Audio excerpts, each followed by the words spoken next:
नबी आली तुम्हीं तो रब तू रहे मान तू आली अवला आखिर काजी तुम्हीं तो ते पाया तेनी पाया सिराजण हार आली तुम्हीं तो जल थल मूल मंदल हार ना आली हुकम तेरा या अली तुम्हीं तो तेरी दोस्ती बोलिया पीरा शामाशा मैं बंदा तेरा अली तुम्हीं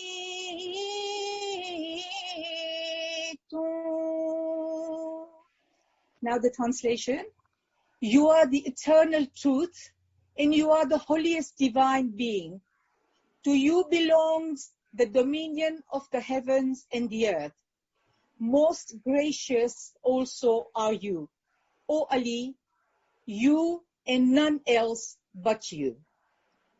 You are the sustainer of all beings, and most merciful are you.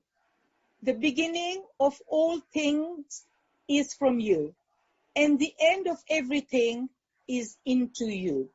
You and none else but you.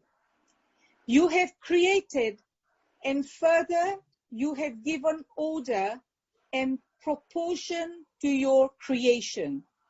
Indeed, you brought everything into existence, O Ali, you and none else but you. You are the originator of the heavens and the earth, and everything which belongs to dry land and water on this earth. And your rule is extended over all of them. O Ali, you and none else but you. Under the grace of your companionship, Pir Shams has proclaimed that I have also submitted my whole self before you. O Ali, you and none else but you. Dr. HASSAM? Yes. You may start. Thank you. Welcome everyone. Yali Madat. Bienvenue à tout le monde. And I have the honor and the pleasure of addressing you today. Just to let you know, this session is being held at this time, at least on your side, to be able to accommodate you because of the time difference that we have between the west coast of North America and of course and your European time zone. And there may be many people from even this part of the world attending because it's just past noon and it is 8 or 9 p.m. your time. So Alhamdulillah, we've been able to do that, and I thank Lakshmi for being the host. And I also would like to thank Nas for such an amazing, beautiful recitation of the Haqq to Pak to Divan. So today's topic, treasures of light and favors from heaven. At the beginning, I'd like to make some introductory remarks on the Ginan itself. As most of you may know, Ginans, Qasidas, Mankabats, Masnavis are an important part of our holy tradition. These devotional and sacred literature is an amazing aspect of our faith. Ginans, Qasidas, Mankabats, Masnavis, and the various forms of devotional literature that we have are full of wisdom. They are full of spiritual wisdom. And it is intended precisely for that reason, in addition to providing love and devotion and that kind of understanding, but also to give us knowledge. And that's what the word Ginan means. It is spiritual wisdom. Now today it is not the topic on Ginan, but sometime in the future there will be one. But I do wish to make this remark and to say that Ginans are based on Hakikat and Marifat, as other forms of devotional literature are. And because it is based on Hakikat and Marifat, and because it is a farman of Hazar Imam that we must maintain this tradition, we must, in every occasion we have, undertake the possibility of studying and trying to understand the Ginan. And this Ginan today, Haktu Baktu, it's a foundational Ginan because it explains the Hakikat of Maulana Murtaza Ali alayhi salam, and it gives the meaning of Imamat from an esoteric, from a Batini point of view. And that is fundamental in our faith. Let me then begin by explaining what do I mean by this title, Treasures of Light and Favors from Heaven. The first thing I want to say is this: based on the teachings of our holy Imams and based on our practices in Islam, I think it is very evident to everyone that we are different than other faiths. We are a faith, we are a tariqah in Islam, but our perspective in Islam, as most of you know, is a Batini perspective, an esoteric perspective. And some of you may remember that Maulana Hazar Imam made a farman many years ago in India, where Hazar Imam explained to us and said, this was in reference to when we study the Quran, for example. And Hazar Imam said to us, when you study the Quran, you must understand the esoteric meaning of those parts of the Quran. And then the Imam explained the word esoteric, and he said, esoteric means that the meaning is not there for everyone, but it is there to those who are part of our Jamaat. And when we study parts of the Quran, Hazar Imam said, we must seek to understand the esoteric meaning. Now, who will explain to us the esoteric meaning so that we are clear about it? In our constitution, it is abundantly clear. It is the Imam of the time who explains the esoteric meaning of our tariqah and how our tariqah should be practiced. What does it mean when we speak about the Ismaili tariqah? It is the Imam of the time, it is his prerogative, his authority that explains and that gives us that meaning. Sometimes a technical word is used like ta'wil. Ta'wil means spiritual hermeneutics, or it means the inner meaning, the batin meaning. So when we understand something from a Zahiri point of view, and then we go into the batin, the process of going from Zahir to batin, we call this ta'wil. In our tariqah, it is Mola Bapa himself who gives us the ta'wil or the batini meaning or the esoteric meaning. So as far as our tariqah is concerned, that search, that direction comes directly from the Imam of the time. And you can see in this perspective alone that it puts us very differently from others when we are speaking about the inner meaning of our faith. And one of the concepts about the inner meaning of our faith, the batini meaning of our faith, is the concept of nur. This is absolutely fundamental. If we lose this perspective, then we have lost what is the most important aspect of our own tariqah. And if we are seeking to understand the deeper aspect of our tariqah, we must never, ever, ever, ever forget that our tariqah is based on the nur of Hazrat Imam, please say salawat. Therefore, my topic today, when I said treasures of light and favors from heaven, is an attempt to try to explain what are these treasures of light in our faith and what are these favors from heaven.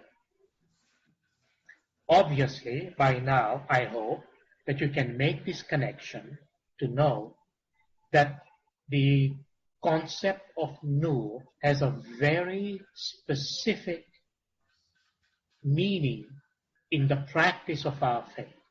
Because Mola Bapa himself, our beloved Imam himself, he is the nur. It is his nur. The nur belongs to him. It is his nur that guides us. It is his nur that is manifest into this world. And his nur is Allah's nur. Allah's nur is Imam's nur. They are one and the same. Mola Bapa himself is Allah's nur manifest. When I use the word manifest, understand that in a very concrete manner. Because Allah says in the Quran, I am Al-Awwal, Al-Akhir, Al-Zahir, and Al-Batin. So what is Al-Zahir? Al-Batin, you know something about it, the inner aspect. But Al-Zahir is the manifest aspect, the visible aspect. You can see Allah's nur manifest. The eyes can see, the ears can hear him. We have our senses that can relate to him. And this is not a mystery in our tariqah. We must, in all occasions, never forget, in the practice of our faith, in the guidance that the Imam gives us, that that is our perspective. And I shall have a lot more to say about it as we move along. So the concept of nur is that which allows our tariqah to be what it is and seek to understand. I also wish to add here that, as many of you already know, there are these 4 stages of understanding and relating to experience and to knowledge. What in Sufic and Islamic terminology we call the Shariat, the Tariqat, the Hakikat, and the Marifat. And again, I will have an opportunity, inshallah, with Mola's blessing, to present this topic down the road. But for today, I just want to say this to you, that when we speak about these stages, Ismaili faith is a tariqah in Islam. And this tariqah in Islam is based on hakikat. And I will say something about hakikat in a minute. But hakikat means just that, meaning that it is the inner reality.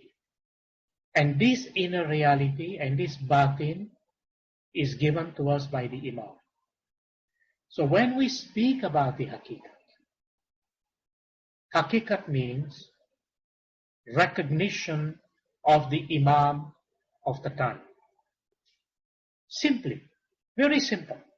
Hakikat means recognition of the Imam of the time.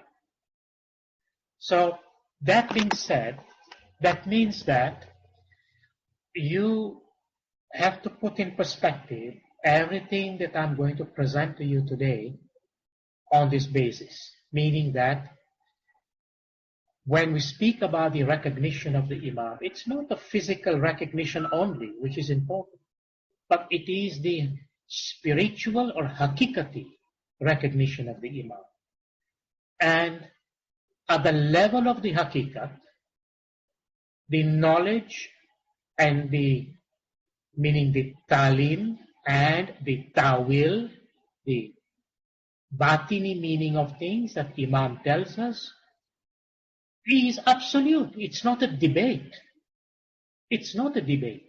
If you want to debate, you go back at the level of tariqah and go back at the level of sharia, and you can debate there. You can have intellectual debates, you can address polemics, you can have your meaning of things, you can do whatever is necessary to do in terms of intellectual activities.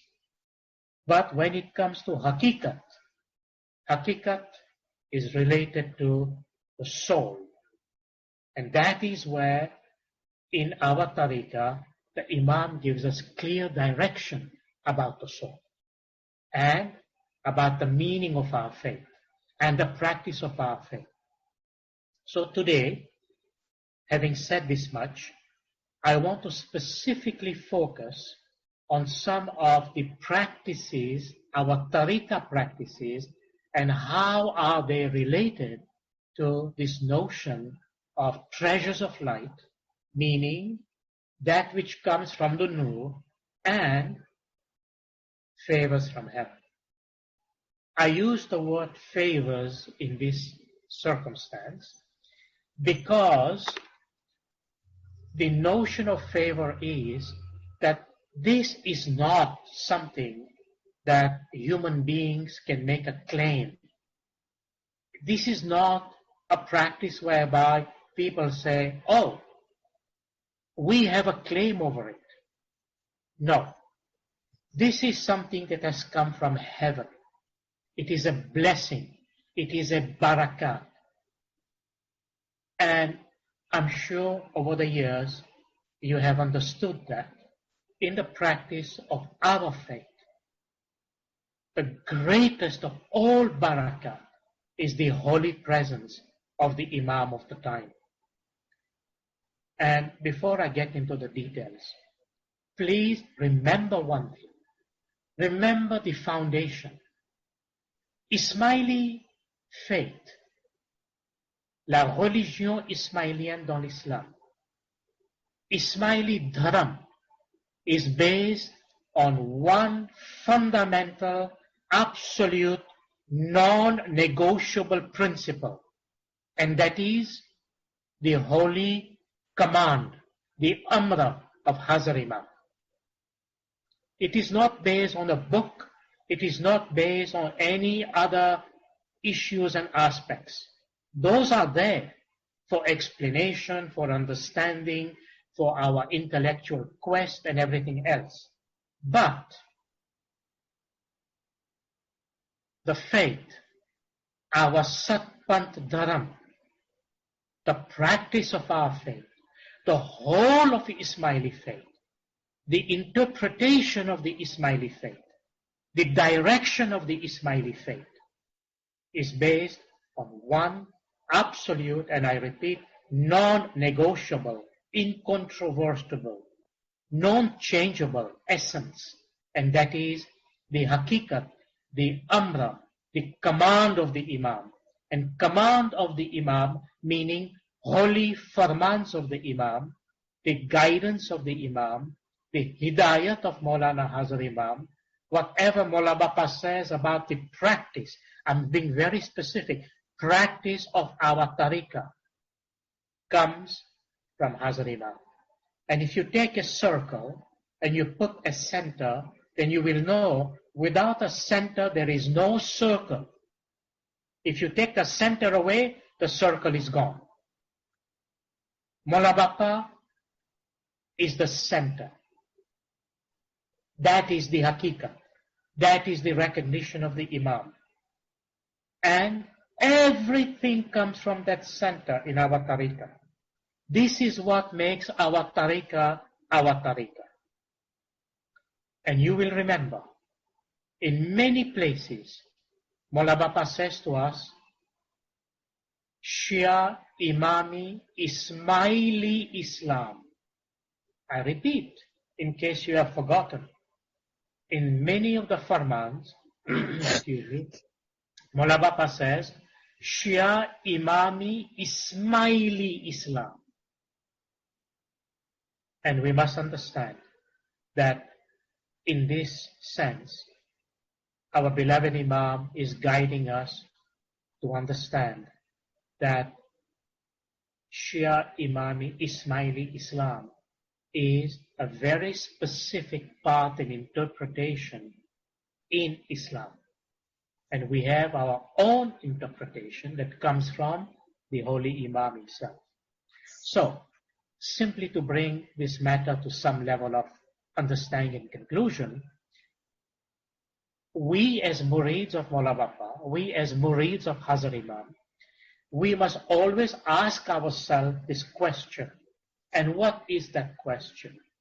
That question is, when we are practicing our faith, whether we are from Central Asia, whether we are from Afghanistan, whether we are from North America, whether you are from Europe, doesn't matter from which part of the world we are. We are all murids of Hazrat Imam. We follow one Imam, one Noor. We have unity in our Jamaat. And we must always ask ourselves, in the practice of my faith, is this guidance coming from the Imam or not? Because remember, you cannot mix things. You have to ask yourself, is this from Mola Bapa himself? Is this the guidance Hazrat Imam has given about the practice of our faith? If the answer is yes, then you are in the correct path. And that is fundamental to us. Now, I will keep emphasizing to you throughout my presentation this whole idea about practice of the faith. Because remember, do not mix the idea of practice of the faith with anything else. I'm being very specific, meaning that when we speak about the practice of the faith, we are speaking about the hakikat of our faith, we are speaking about the batin of our faith, and we are speaking about the connections we have with the Noor. That is fundamental. And all that we say must come from an authorized source in the practice of our faith. And that source is the Imam, or the sources which Mola Bapa has allowed us to become the source of knowledge and the source of our practices. Having said that, I do want to add to say we are extremely, extremely fortunate to be the spiritual children of our beloved Imam. We're extremely fortunate because to be called by the Imam spiritual children, it is in itself an honor, spiritually and materially speaking, that it is a privilege, it is a favor from Mola Bapa himself. Nobody can just become spiritual children of the Imam like that. We are most fortunate.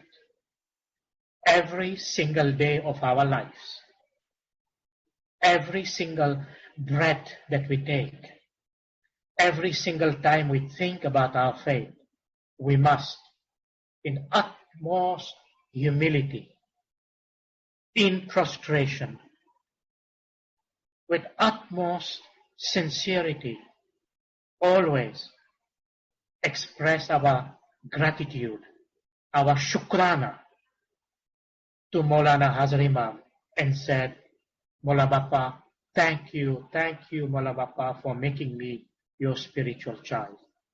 Because I know by being your spiritual child, you, my Imam, my beloved Imam, you will hold my hand. You have put your holy hand on my shoulder. And Mola Bapa, you are guiding me. You are protecting me. You are instructing me. You give me courage. You give me support. You give me wisdom. And most of all, Mola Bapa, you are giving me enlightenment. Enlightenment, spiritually and materially, to live in this world and your protection in this world and the hereafter. This is the shukrana we do every day. Every day.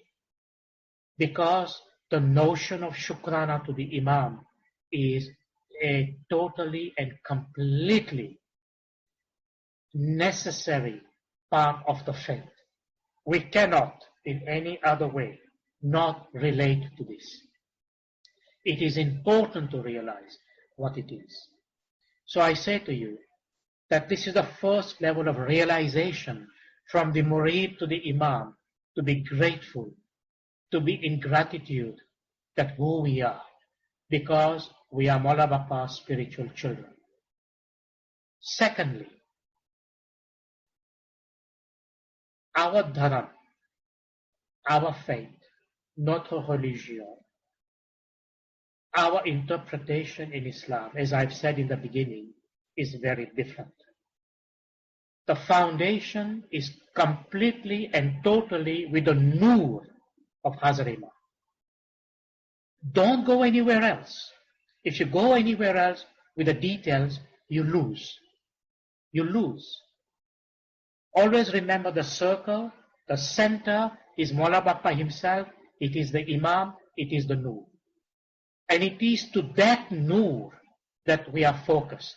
See, if you have a circle, then you have many radii that goes into this circle in any different ways. And it is at the center that everything is always focused for us. So I'm hopefully giving you a very simple image so that in every instant, at least certainly with my talk today, that you can relate to the fact that we are relating to that need. So what's the first thing we can say in relation to that?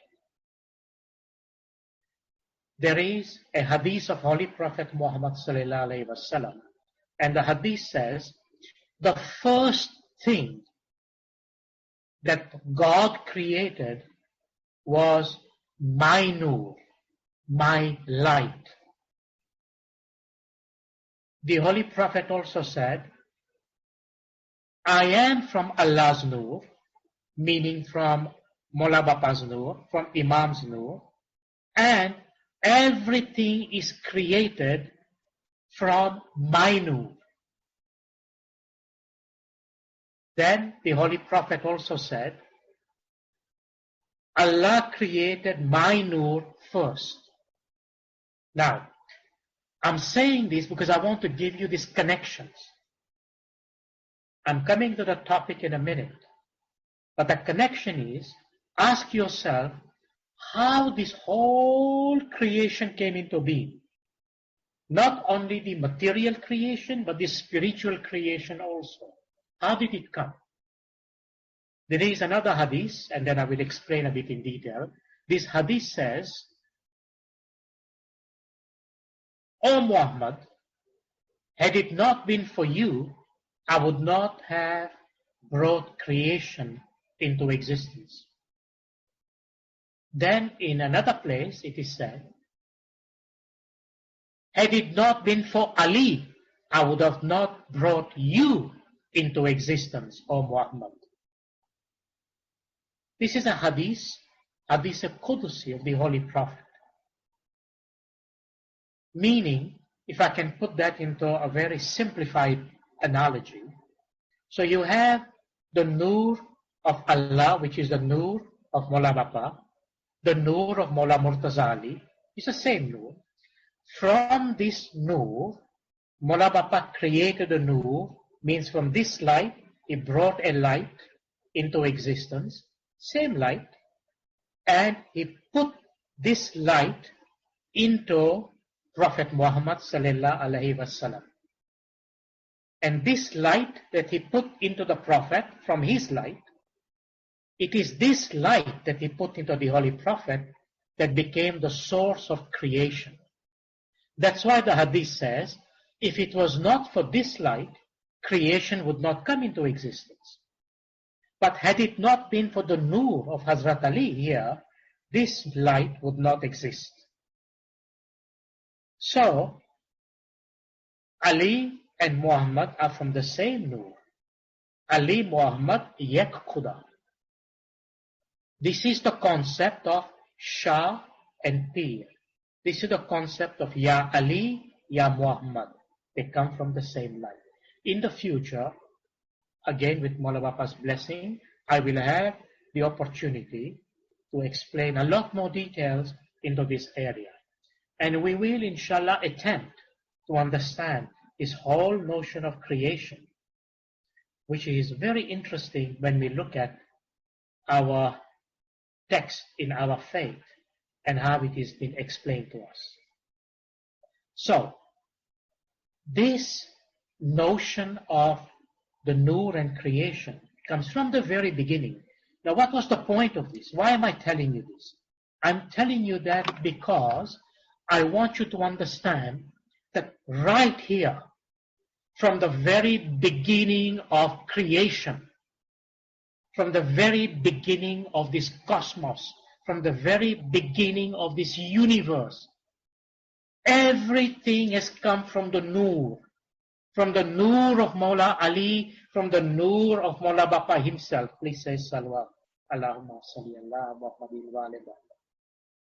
Everything emanates from the Nur. And when we study Ismaili Satpant Dharam, when we study our faith, it will become evident, and it does become evident. That is the source. Like I said, the circle and the center. The center is what brings everything into existence, what is within the circle. So, the first treasure is this light, Nur. The moment we say Ismaili Tariqa practices, Ismaili Dharam, Ismaili Satpant Dharam, immediately, the word Nur must enter our thinking, must enter our intellect, must enter our devotion, our love, our everything that we do. Because without that, it's a different path. Our path is the path of Nur, as you shall see when I explain this to you.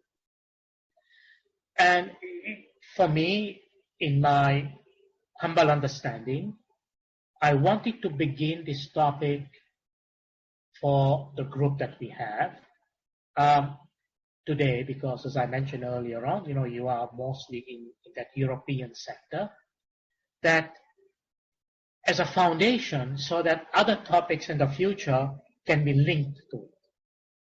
So this notion of the Nur, as I keep emphasizing and will keep emphasizing, is absolutely fundamental, totally and completely fundamental.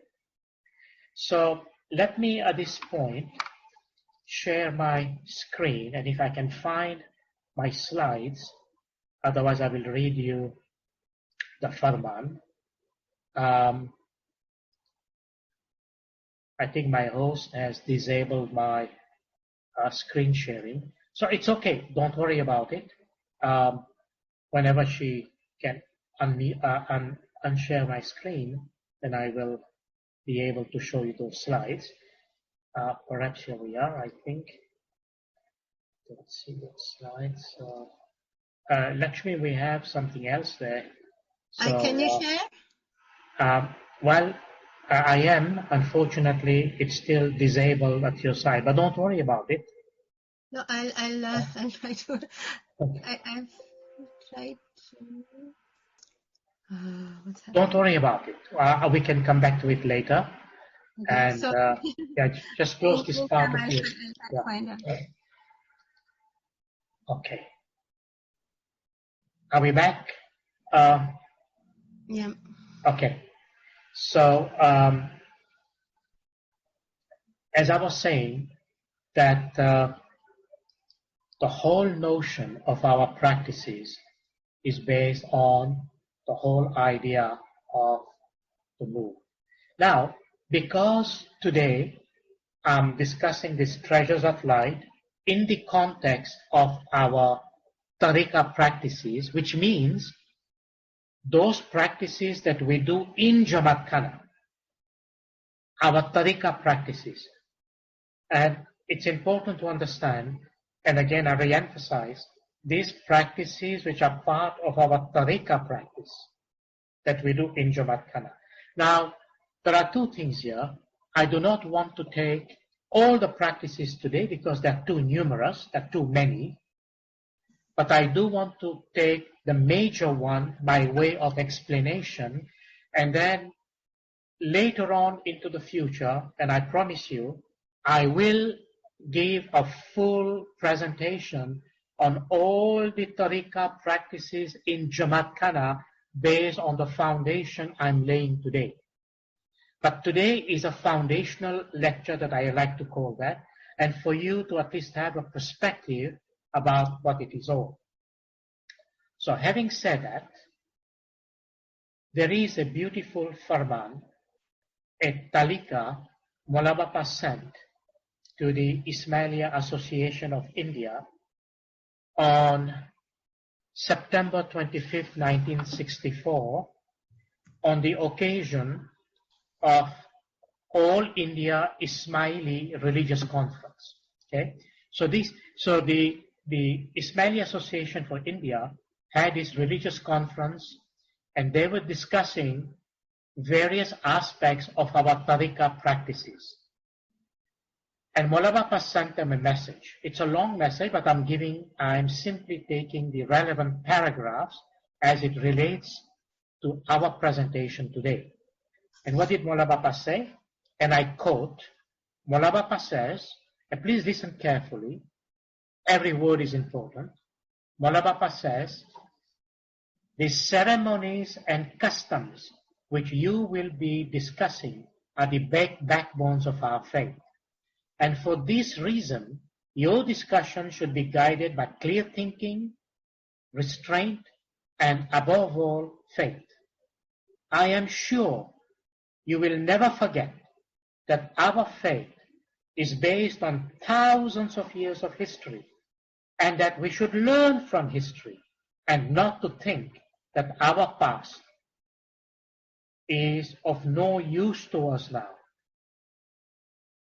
That our past, we should learn from history and not to think that our past is of no use to us now, and that it can therefore be rejected, abbreviated, or altered. Let me reread that last paragraph. I am sure you will never forget that our faith is based on thousands of years of history, and that we should learn from history and not to think that our past is of no use to us now, and that it can therefore be rejected, abbreviated, or altered. So let me just say a few things about this part of Maulana Bapa's Talika. So the ceremonies and customs of our Tariqa, Maulana Bapa says, are the backbones of our faith. Remember that. They are the backbones. Now, do you notice one thing here? What do you notice? Maulana Bapa did not say rites and rituals. Let me be clear. I am not in any way averse or against the word rites and ritual. They mean certain things. But we must pose the question, why did Mola Bapa not say that your rites and rituals? He says ceremonies and customs. So let me right here say to you that when Mola Bapa says ceremonies and customs, these are spiritual ceremonies. These are our spiritual customs. They are based on our spiritual traditions. They are based on tradition. Tradition meaning in this case that which is connected to the principle of divine origin. This is the difference. Not human origin, divine origin. Principles that come out of divine origin. And because they come from the divine origin, they are spiritual in nature. And the notion of ceremonies and customs that Mola Bapa speaks about in the practice of our faith, they are based on the principle of divine origin, meaning they come from our beloved Imam's Noor, and they are taught to us by our holy peer, by the authority of the Imam. And hopefully we will have an opportunity, if not today, to engage into that description. So that is fundamental. Now, why do I make that distinction? Because if you are going to understand that this is a treasure of light, our practices, the word rites and ritual don't fit in there. Rites and ritual have their own meaning from an anthropological, from a psychological, from a social and other perspective, in where the human beings in their own human culture, human custom, human makeup of their traditional customs and so on, interact with. And those are not based on any essence. They are based on a certain timeline and evolution of human society and many other factors that affect it. But religious customs and ceremonies, they are based on what the holy Imam, and by the authority of the Imam, the holy peers explain to us how these religious tradition and customs are practiced in our tariqah practices. And it may be, as it is the case, for example, in the Indian subcontinent, we have the holy peers that came. In other parts of the Ismaili world, where the Jamaatli, we had other da'is, and we had people like Pir Nasir Khusro. We had many other da'is who went to explain and preach the Ismaili faith in many different perspectives, in many different frameworks, but all of them accepted by the Imam. This is very important. Accepted. When Mola Bapa accepts something, this is it. It doesn't matter which part of the world you come from, because that is the authority of the Imam. It is not to say that part is right and that part is wrong and that part is correct and the other part. It is not like that. Ismaili faith is not like that. It is pluralistic. But that pluralism is also defined by the Imam, not the person, not the human being. Mola Bapa himself defines the pluralism. Mola Bapa himself defines. He tells us what is this ethics of the faith. We cannot start defining ourselves. And we do not need people from outside to come and tell us what Ismaili faith, ethics, and pluralism is. What Mola Bapa tells us is more than sufficient. Because he is the Imam, he is the Noor. Our faith is a faith that is in the path of Noor. And when the Imam gives us that definition, it is our definition. So, again, I'm being very specific. I'm talking about Ismaili tariqah practices. We do not need people from outside to come and tell us in our tariqah how you should define the tariqah, how you should practice your tariqah. what your tariqah should mean. That is what Imam tells us. That is one of the function of the Imam. To us, he is our Imam. He is our guide. He is the one who interprets the faith at any time in history, at any time, It is his authority in our dharam, in our faith, in our practice. That is the central aspect of things, not in any other way. So again, I will keep emphasizing tariqah practice. Now you might say, why do I say this? Because look, if you are interested in certain intellectual pursuit, certain material pursuit, if you are interested in some other aspect of your life and existence, that is up to you. Mola Bapa is not said to you, well, you should prefer Italian food than Chinese food or than European food. That is a choice that you have. That is not a tariqah practice. That is part of your own choice, alhamdulillah, that you have. But when it comes to tariqah practice, it is Hazrat Imam who guides us. And that is very specific. Our faith is our faith. Ismaili Islam is Ismaili Islam. And it is guided by the living Imam. Living Imam. It is the Imam who guides us and tells us. I'm strongly emphasizing and underlining because I want to avoid each and every confusion. Including right from our birth, when we have made bayat of Hazrat Imam, and then when we leave this world, and when the soul leaves the body and goes into the hereafter, it is always Hazrat Imam that guides us because we are his spiritual children. Let's go to the next paragraph, and I'll come back to this one again later. Then, Hazrat Imam says, in order to understand the significance of our ceremonies and customs, what did he say? We must have clear thinking and restraint. But above all, we must have pure faith in our heart. Wow.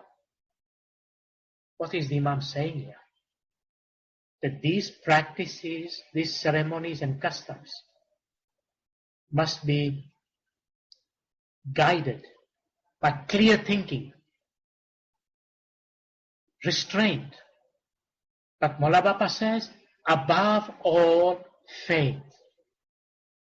Above all faith. And we must understand what this word faith means. So I will come to it because all these areas takes a bit of time to explain. But let me say one thing to you right now. What is faith? We say iman, faith, confiance. Iman, or faith, or confiance, means love for Hazrat Imam in the heart of the murid. Look, you and I and others, we can have a big philosophical, psychological debate about what we mean by faith.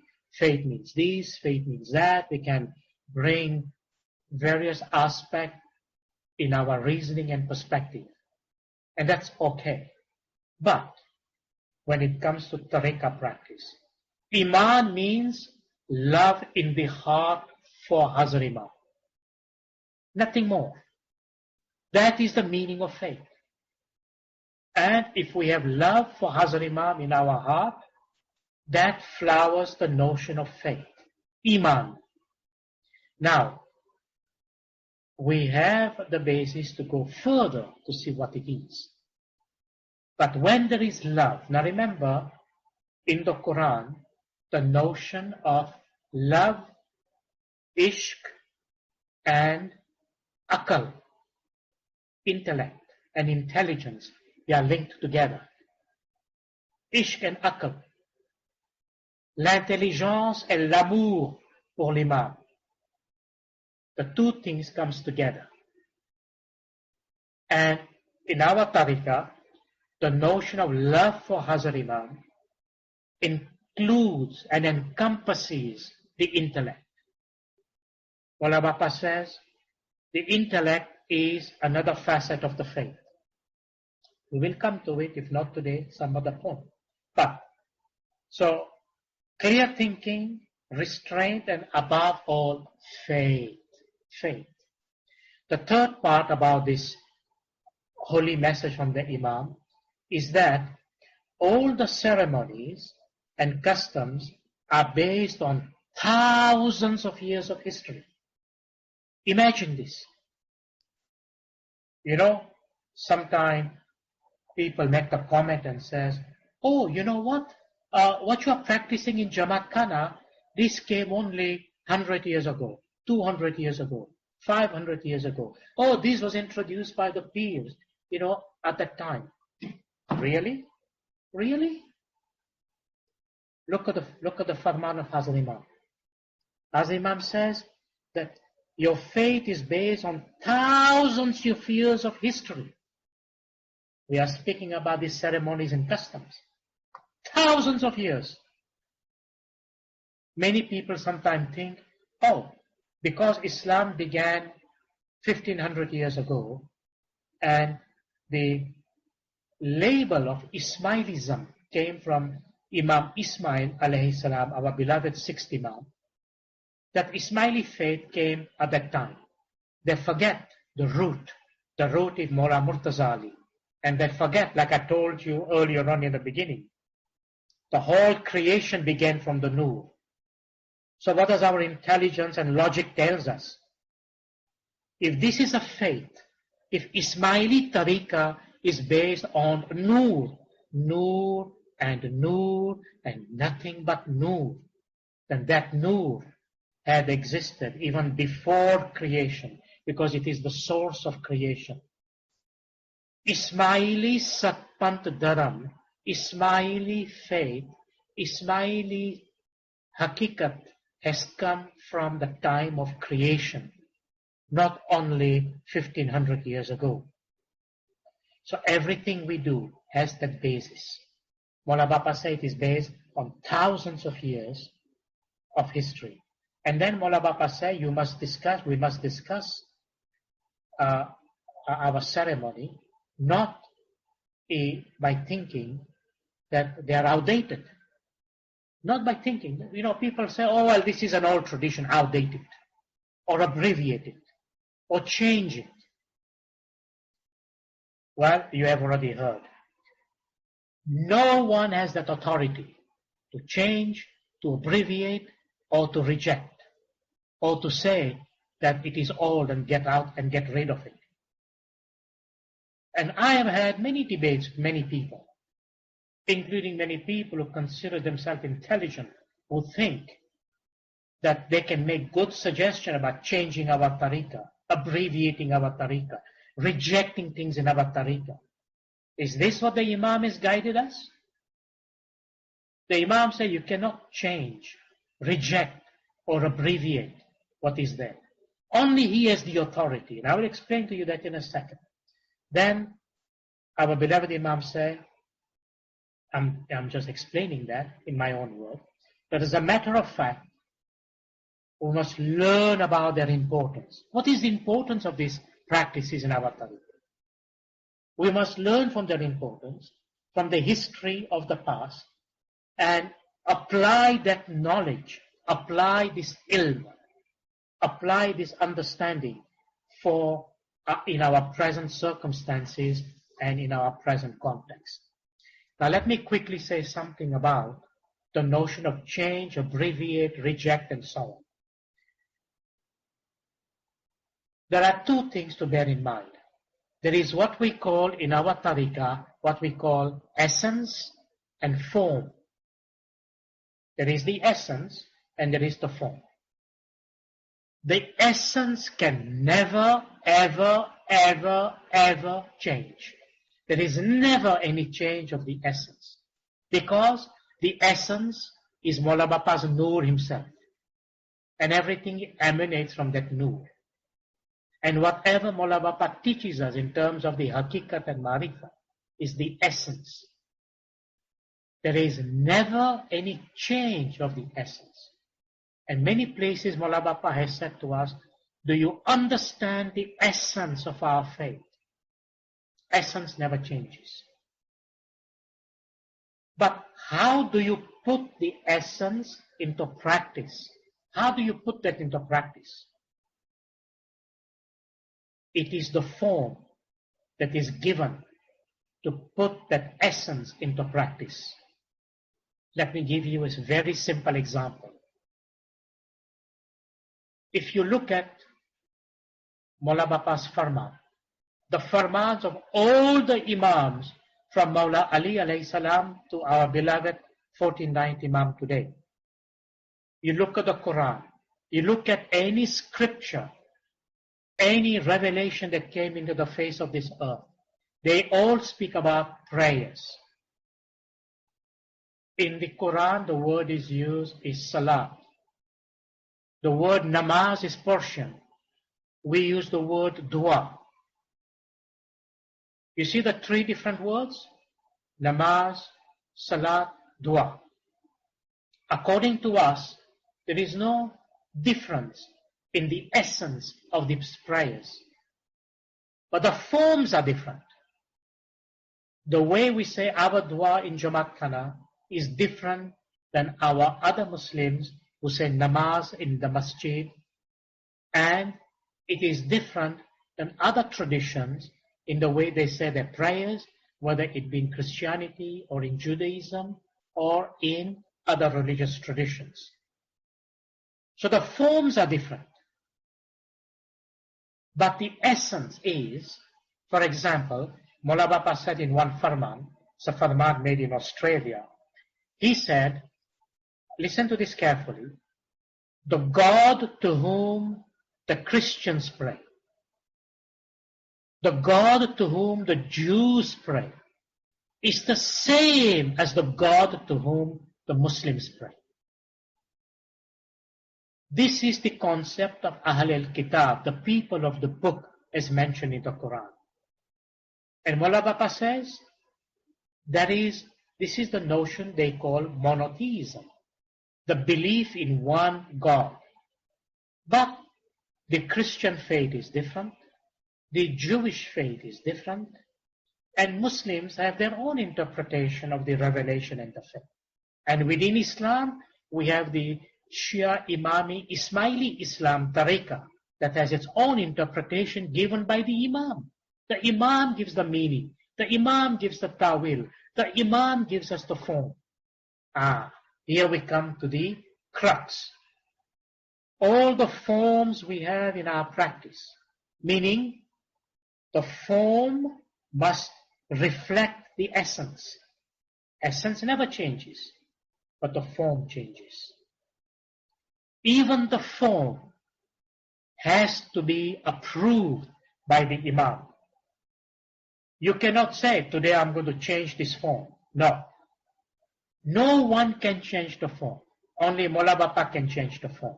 Because only Maula Bapa knows, Hazar Imam knows, when the form needs to be changed in order to suit the time, the purpose, and the meaning of it. And the essence is always maintained by the Imam. Imam is the essence. And he will tell the Jamaat, or any Jamaat, this is the form that you use. And only the Imam can decide if the form is valid or not valid. So, having said that, we now turn into the crux of the topic. You can see why I'm so particular about the reason why I had to give you this background so that we remain very, very focused on the notion of the Nur and Tariqah practices. So the first thing we must remind ourselves is this amazing farman. All farmans are amazing, by the way, every one of them. but this holy farman made by Maula Bapa on Karachi, December 13, 1964. Now I know that you have heard this farman many times, but I have to reread it to you to remind you, and so that you can put into perspective the things that I'm going to say in a few minutes. So Maula Bapa says, and I quote, please remember every word because this is a farman made to the Jamaat, great openness to the Jamaat and clarification to the Jamaat. Maula Bapa says, for hundreds of years, my spiritual children have been guided by the rope of Imamah. Excuse me. You have looked to the Imam of the age for advice and help in all matters. And through your Imam's immense love and affection for his spiritual children, his Noor has indicated to you where and which direction you must turn. Let me reread this part. His Noor has indicated to you where and in which direction you must turn so as to obtain spiritual and worldly satisfaction. Unquote. You know this farman is quite long. It is 3 pages of farman. But this is just one amazing paragraph in this farman. His Noor has indicated to you in which direction to turn. So now I ask you a simple question for you, inside yourself, inside your akal, inside your intellect, inside your intelligence, to ask yourself, if Maula Bapa says, his Noor has indicated to you, and you have held to the rope of Imamat for advice, for help in all matters, and his Noor has indicated to you. So now let me say this to you. Let me ask you this. If this is the holy guidance of Maula Bapa's Noor, then what do you think our practices are based on? It's a simple matter of logic. If Maula Bapa's Noor guides us for our spiritual and material satisfaction, well, from the spiritual point of view, if it is spiritual, it has come from the Noor. It's very clear. This is not human origin. This is not something that's come from some human being somewhere said, oh, well, you know what? Let's do this in our practice. Let's do that in our practice. The answer is no. That is not the case.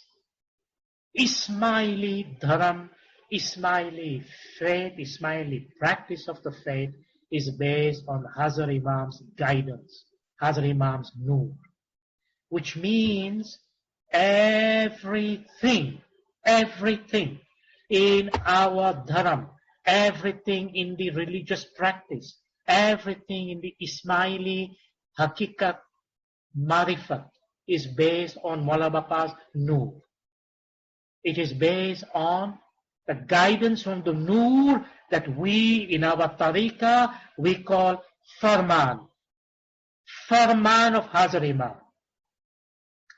And I would humbly put before you, in utmost humility, that you as murids of the Imam, all of us as murid of Hazar Imam, we always ask ourselves in the context of our tariqah practice, always ask yourself, is this a farman of Hazar Imam?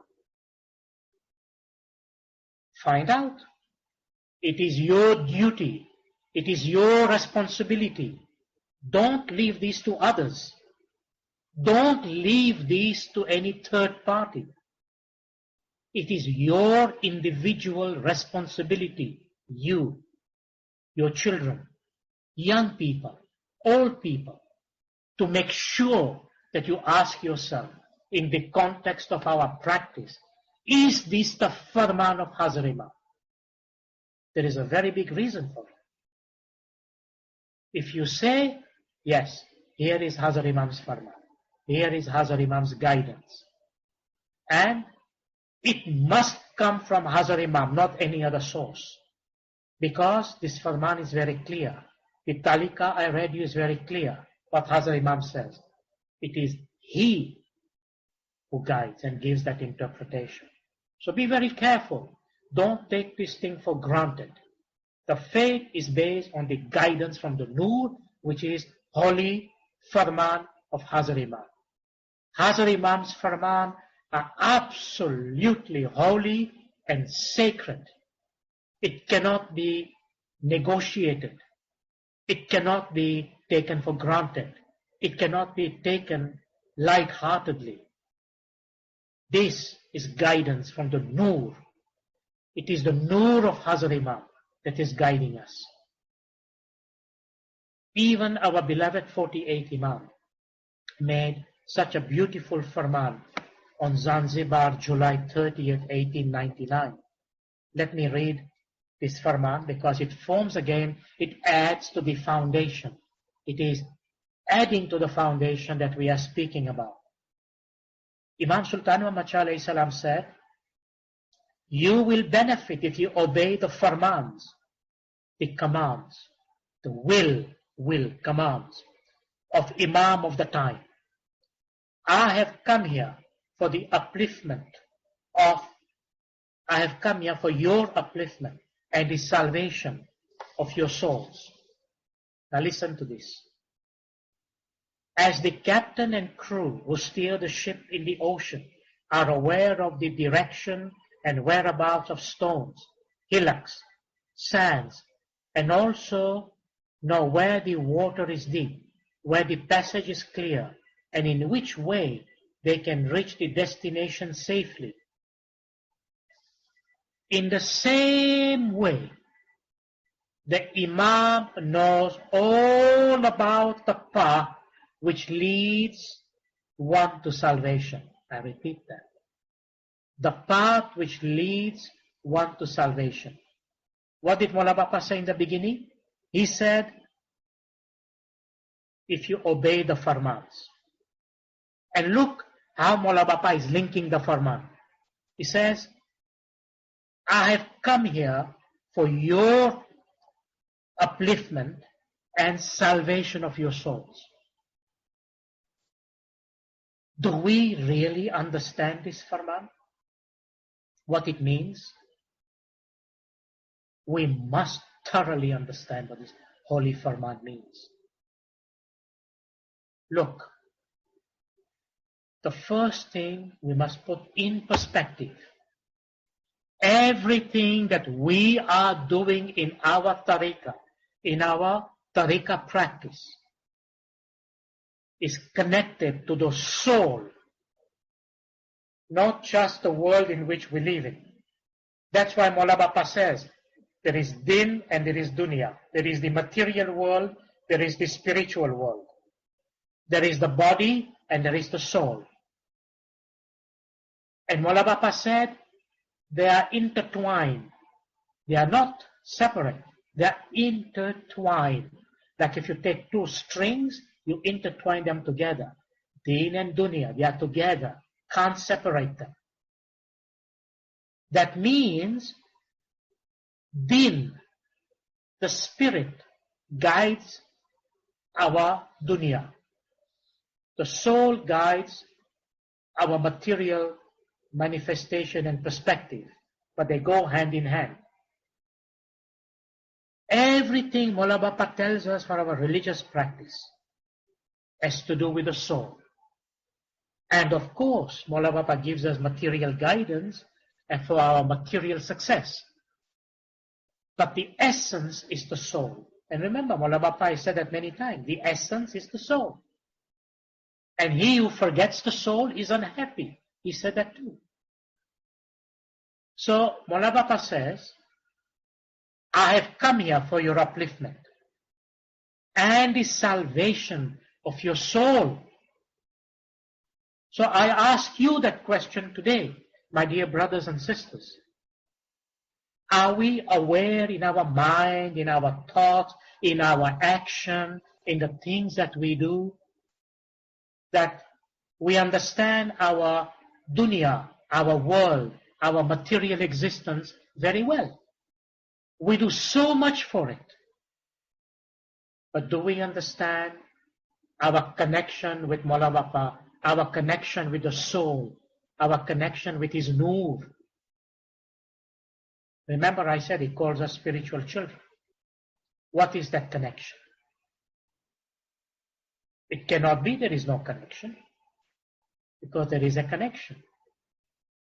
So, if you, I'm hoping, inshallah, that you are following my trend of thought, you're following my proposition and argument I'm putting before you, that we are following the holy guidance of the Noor, we are following Hazrat Imam's farman, and he links the farman to our upliftment and salvation of our soul.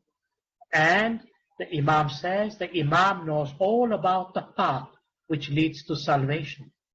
So right here, based on this farman and others, we have to say, is this the salvation of my soul? Am I heading to the salvation of my soul? Am I understanding that the practices I'm practicing in my faith is designed purposefully for the salvation of my soul?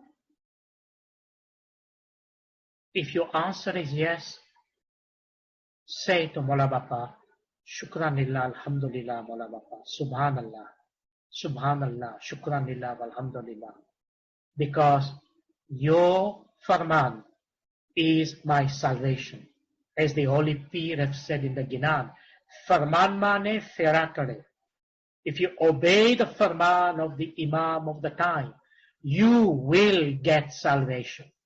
The key to salvation, the key to bring Noor into our intellect and heart is holy farman of Hazrat Imam.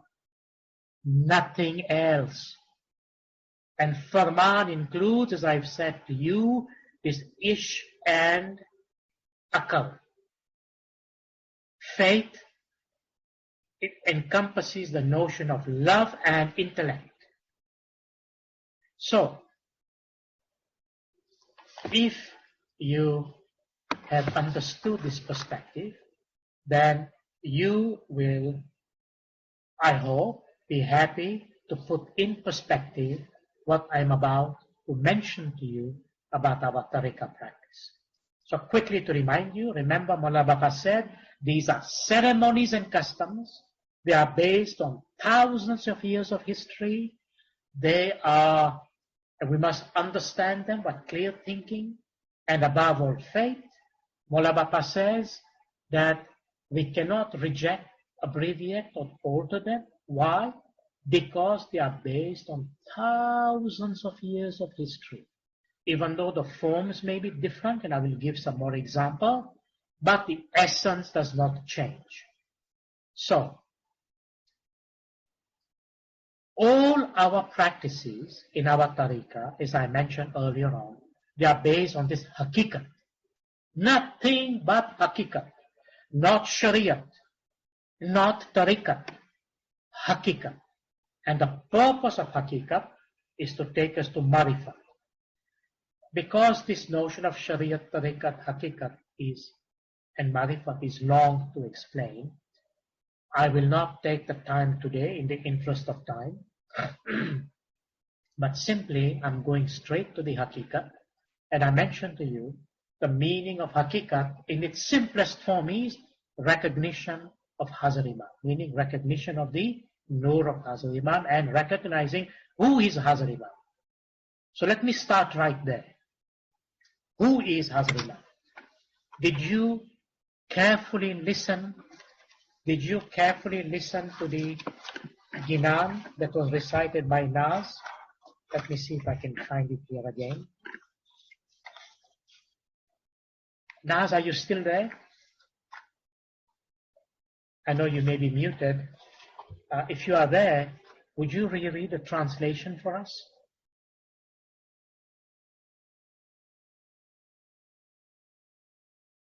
I'm not sure if Naz is there.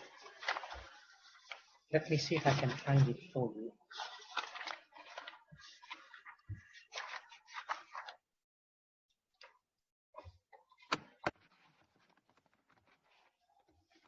Yes, here it is. So I asked you the question that if all our tariqah is based on the nur and it is based on hakikat, and the word hakikat, before I read you again some parts of Haktu Paktu, the Ginan that we recited, and as I said, this is foundational, okay? It is foundational. But remember, my dear brothers and sisters, remember, you have your own freedom to decide how you would like to understand and interpret. Our faith does not impose it upon you. Does not impose. Maulana Bapa has never imposed anything about anybody. It's up to you to understand. It's up to you to decide. It's up to you to think in your intellect, what is in front of me? Is this a piece of glass or is this a diamond? Oh, they may look the same. They appear to look the same. But when you have the eye of the jeweler, you can say, this piece of glass is useless, but this diamond is absolutely the most important. It is meaningful. It is valuable. You have to decide. And how do you get the jeweler's eye to decide? Is this glass or diamond? Maulana Bapa himself guides us to that understanding. So, what is the meaning of hakikat? And let me be very, very clear to you in terms of that. So, hakikat refers to inner reality that we call batin, not zahir. Zahir is the outside, inner reality. It is known as esoteric truth. Here the word truth is very important. It means the truth that comes from Maulana Bapa himself. What does that mean? It means when Maulana Bapa says, this is the meaning, that is it, that is the meaning. You cannot go into any other way to say, oh, well, maybe there is another meaning. That other meaning has nothing to do with this meaning which the Imam is giving. This is the esoteric truth, the hakikat. In other words, Maulana Bapa gives us the ability to the believers to see things as they truly exist. When Maulana Bapa gives us this hakikat, when Maulana Bapa does this talim or tawil, it is the truth as believers are given, as it truly exists. Another way to say it, it is the supreme truth. It is the divine truth. Al-Haq. This is very important from the word hakikat. Al-Haq. It is a divine truth and is manifested. It made apparent, made real by the Imam of the time. So, keeping it that way, keeping it simple, it means that this is that aspect of our faith which comes directly from the guidance of the Imam. So we understand what is the meaning of the practice of our faith based on the batin and the hakikat. So remember the word hakikat because it keeps coming up again. It is related to our tariqah practice at the level of hakikat that takes us to marifat. So, what are these treasures of light? What are these favors that came to us from heaven, meaning from Maulana Bapa himself? What we say, there are these notions that are celestial and they have come in the terrestrial domain. Just to say it for the French-speaking people, il y a des faveurs divines qui viennent du monde céleste et qui a descendu dans le monde terrestre et qui est devenu le chemin pour le salut de notre âme. And it is these favors from heaven that becomes the basis of our practice. So, the first one, the Holy Quran. Now, I'm talking about the treasures of light now. And then remember what I said to you? There are all our tariqah practices, but there's no time in one session today to do it them all. So I'm going to take essential ones and then come to it as an explanation of it so you understand. Now, remember when I said treasures of light mean treasures of the Noor. Everything is connected with Noor. How? So first thing, think about the Quran. The Quran is what? The Quran, we say, is revelation. C'est une révélation. The Quran is a revelation from light. There are 49 references of Noor in the Quran. And why are we speaking about this revelation in this manner? Because revelation that came to the Holy Prophet was not the book, ce n'était pas le livre. The revelation that came to the Holy Prophet during the time and the night of Laylatul Qadr, it was the Noor that came to the Holy Prophet. The Noor of Maulana Murtaza Ali alayhi salam. It was a spiritual experience of the Haqiqat. Because remember what history tells us. The book of the Quran came later, much later, as a form of the book. But everything was being written during the time of the Holy Prophet. But the night of Laylatul Qadr was the night of the Noor. Meaning, it was the Noor of Mawla Murtaza Ali, the Noor of Allah, the Noor of Mawla Bapa that came into the Holy Prophet. And it is through that Noor that the Holy Prophet Muhammad sallallahu alaihi wasallam guided the Muslim world towards the path of Sirat al-Mustaqim. Through the Noor, the Holy Quran, for us, however you look at it, it is from the Noor. That's why the Quran is called a silent book. Book does not speak. It is silent. Le livre ne parle pas. Il est silent. But Mawla Bapa himself, who is the Noor of Allah, he is known as Quran-e-Natiq, meaning the Quran that speaks. Le Coran qui parle.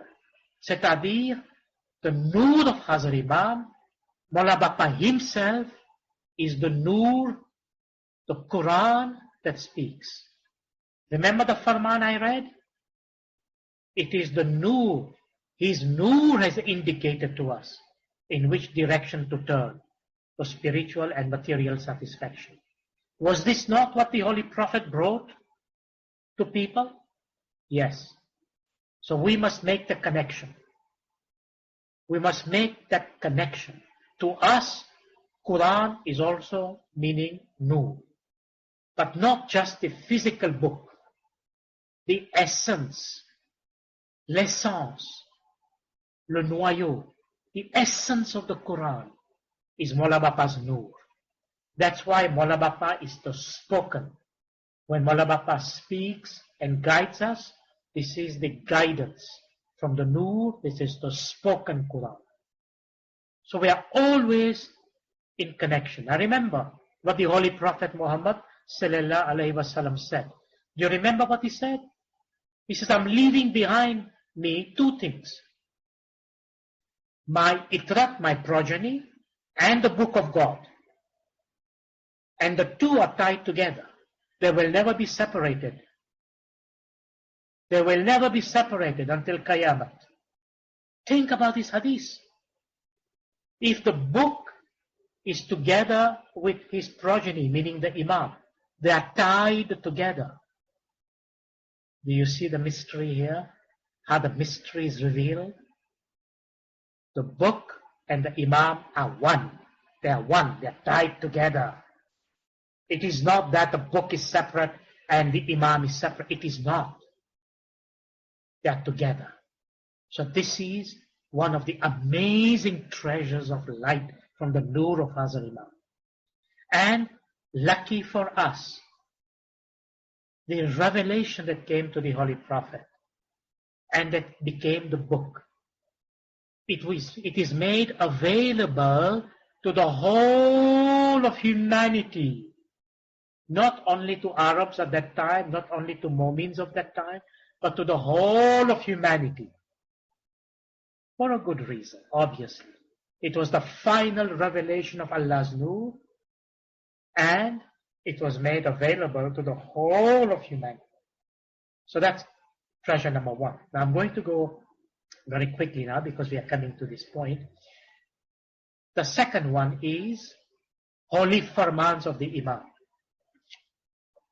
Well, I think by now you understand that the notion of farman is categorical, right? Because Mawla Bapa clearly said in the farman, it is his nur that indicates. C'est son nur qui nous montre le chemin spirituel et matériel. Donc here, what is the farman? Holy farmans are illumination from light, illumination from nur. And that holy farman that brings illumination creates transformation from that light, and that transformation leads our soul into the light, into the salvation. Amazing. Holy farman of the Imam. Illumination from light. And when there is the farman that illuminates us, you can understand that how valuable these holy farmans are. Like Mawla Bapa said in the earlier farman, he is here for our upliftment and for the salvation of our soul. And let me be very clear. Let me be very clear. Salvation in the Ismaili Tariqah means obeying and following the farman of Hazrat Imam. Nothing more, nothing less. If Hazrat Imam said, maintain the practice of your faith, your ibadat, your dua, go to Jamaat Khana. Hazrat Imam said, ethics of your faith. Ethics, ethics, ethics. Learn to understand how Mawla Bapa himself has defined this ethics. Don't go out there looking for the ethics. It's there. It is there in the farman. Follow the farman related to ethics. That will keep your soul pure and your heart clean. Have a pure soul, have a clean heart. It comes through ethics. Farman of Hazrat Imam gives us that. So that is a treasure. But because farmans are so important, and without farman, even my whole presentation today would mean nothing. It will be totally useless. So I have to spend a couple of more minutes to say something about farman. So holy farmans of the Imam is the path of the Nur. Okay, remember this.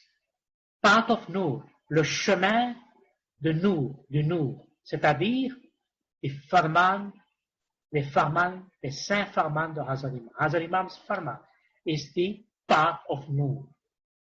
It is the path Hazrat Imam indicates to us.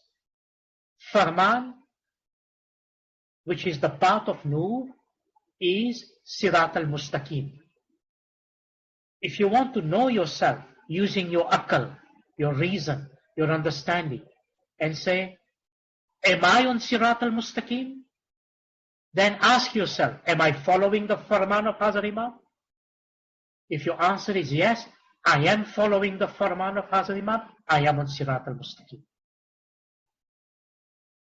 Sirat al-Mustaqim means Hazrat Imam. It means Mawla Bapa himself. Not anything else. Sirat al-Mustaqim means you recognize the Imam and you follow what the Imam means and the Imam says.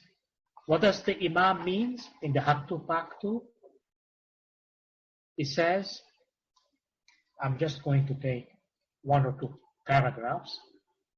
Look, how have the holy peers taught us who the Imam is? The holy peer says, remember, this is a sacred, batini, ésotérique, c'est l'ésotérique, c'est le batin de notre foi. The holy peer says, you are the eternal truth, and you are the holiest divine being. To you belongs the dominion of the heavens and the earth. Most gracious also are you, O Ali, you and none else but you. Do you see the words? You are the eternal truth. This is the hakikat. This is the hakikat. I defined the hakikat for you in a moment ago. Inner reality, the absolute supreme truth. Next paragraph says, next verse, you are the sustainer of all being, and most merciful are you. The beginning of all things is from you, and the end of everything is unto you. You and none else but you. Remember what I said to you in the beginning? I quoted you the hadith, meaning that hadith, that the whole creation came by the command of the Nur. Meaning the Amra, the divine holy command of Mola Bapa, through his Nur, the thing came in, the whole creation, the whole cosmos came into existence. Everything is from him, everything goes back into him. Inna lillahi wa inna ilayhi rajihun. He from whom we have come, to whom we will return. In our tariqah, from a spiritual point of view, our Nur, our soul rather, when it leaves this world, if you are blessed, if you have followed the farman of Hazar Imam, our soul will go back into the Nur of Mola Bapa. We say, then another verse says, listen to this. You have created, and further, you have given order and proportion to your creation. Indeed, you brought everything into existence. O Ali, you and none but you. Then, the last one. You are the originator of the heavens and the earth. And everything belongs to dry land and water on this earth. You are the originator. And your rule extends over all of them. O Ali, you and none else but you. This is the hakikat about Mawla Murtaza Ali. And when we say, Ya Ali, Ya Hazar Imam, they are the same. This is the hakikat. This is the hakikat of Mawla Bapa also. Same hakikat. Make no mistake in this hakikat. So, a simple thing to say, if you ask yourself that how does Shia, Imami, Ismaili Islam gives meaning and understanding about who is the holy Imam? Qui est le Saint Imam? What is the hakikat? What is the supreme truth? There you are. I just read it to you. This is the hakikat. So when we speak about the hakikat of the Imam, this is the hakikat. His nur is the source of everything. All the 7 heavens, all the 7 earth, and everything that exists in the cosmos. Don't be timid about this. Don't be fooled by anything other than this hakikat. No one says you cannot understand it in your own way. That's up to you. But if you're answering the question of the hakikat, then this is the hakikat our holy peers have given. I will one day present this topic of imamat, because I need to be able to give you the evidence, right even from the time of creation till today, how this manifestation of the holy nur of imamat is a fundamental thing in the whole of creation. But today, in the context of my subject, simply to say to you that if we understand this hakikat, then you will know why the farmans of Hazar Imam is the source of salvation for the soul. So this is holy farman. So this is a treasure of light because farman is from Noor. Holy ginans. Why do we recite ginans in Jamaat Khana? Ginans, qasidas are amazing gift from heaven that Mola Bapa has given us. But we must understand them in the right context. Ginan are spiritual and metaphysical knowledge and wisdom from Noor.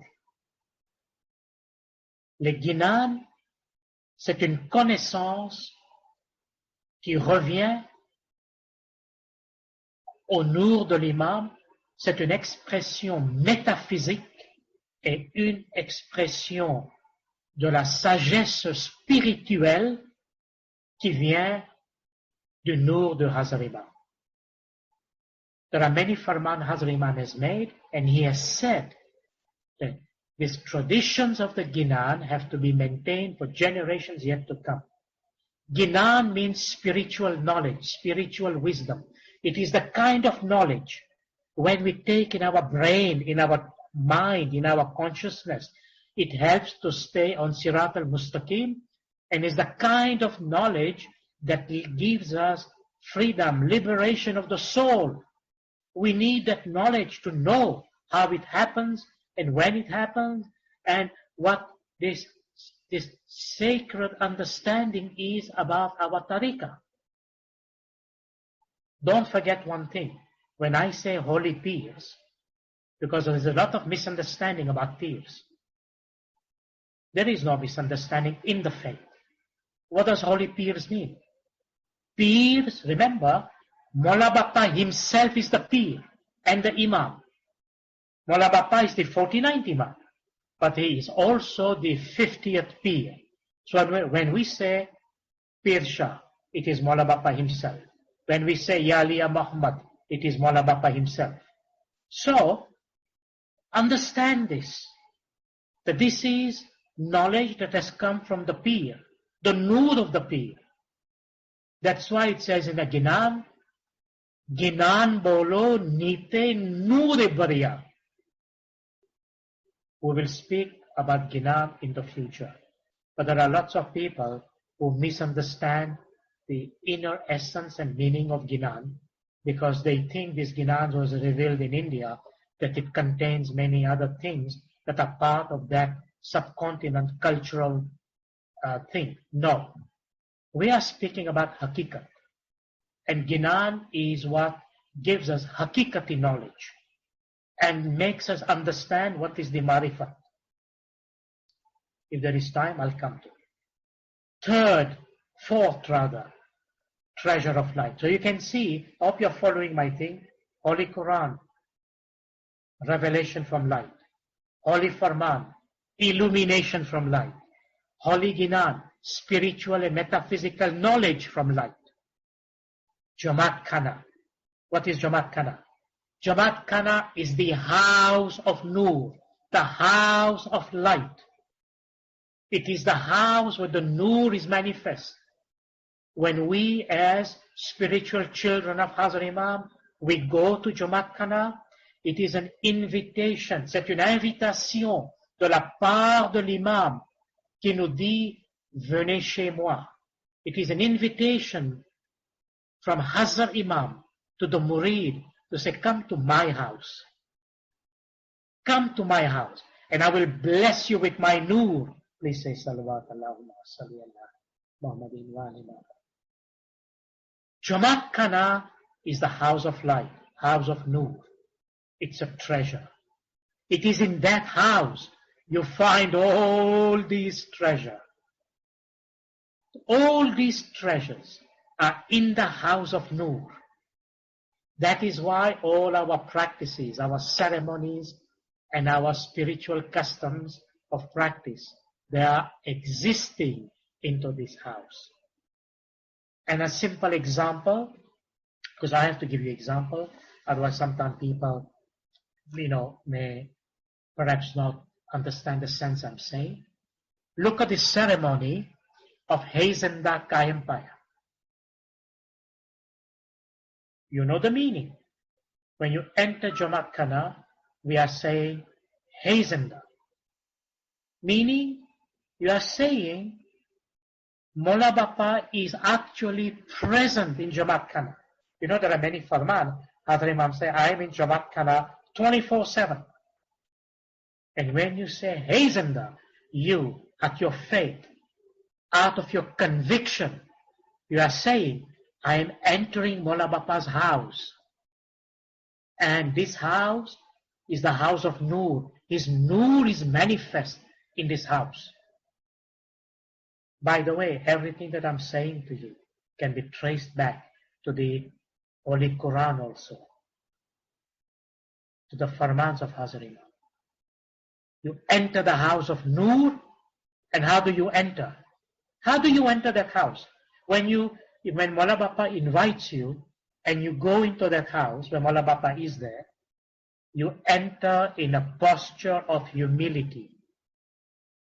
And you say, Gulgat Jamaat Hazenda, or Gul Jamaat Hazenda, or people say Hazenda.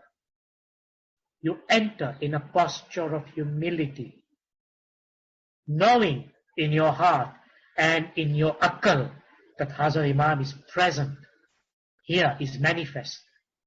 And in order to make sure that your akal, and you're reminding yourself, and you know that this is the hakikat, you say, Hazenda. The answer comes, Kayampaya. So Hazenda does not simply mean Hazrat Imam is present and manifest in Jamaat Khana, but it also means that Hazrat Imam is ever present, ever, ever, ever. He's always in this world. Imam can never disappear. Imam must be in this world, always, always, always, because the world cannot be without the Imam. The creation cannot be without the Imam. Without Imam, the whole creation will finish. It will collapse. Remember Haktu Paktu meaning I just gave you? He is the sustainer. He is the maintainer. He is the one who created everything. Therefore, the creator must be present. This is the hakikat. So when we enter Jamaat Khana, we are reminded of that. And because when we enter Jamaat Khana, it's a house of Noor. Everything in there is Noor, Noor, Noor. Dua Karavi is Noor. Saying your Salwat is Noor. Reciting Ginan is Noor. All our ceremonies that we conduct in Jamaat Khana, they are based on the concept of Noor, making us understand, taking us into the path of Noor. So this is Jamaat Khana. But I needed to say a little bit more about the Farman, because we hear Farman every day in Jamaat Khana. And we are so fortunate, Mola Bapa gave us the biggest gift of our life, and that is the Holy Diamond Jubilee Farman that Mola Bapa gave to the whole Jamaat worldwide. I hope that you can understand what I'm trying to tell you, because when we think about Farmans, just going one step back, I know I said about Farman, but I have to tell you this. So what are Farmans? Because remember, we are speaking about treasures of light. Holy Farman, every sentence, every word, every letter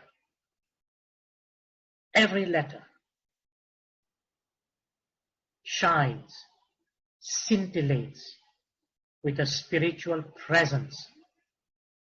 They are light, Noor. Farman is Noor. Let me put it to you in a simple way. When Mola Bapa takes his Noor and make that Noor into words, le Noor qui est traduit en verbe, Noor made word, le Noor qui est fait en verbe, is Holy Farman. Ce sont les saints Farman.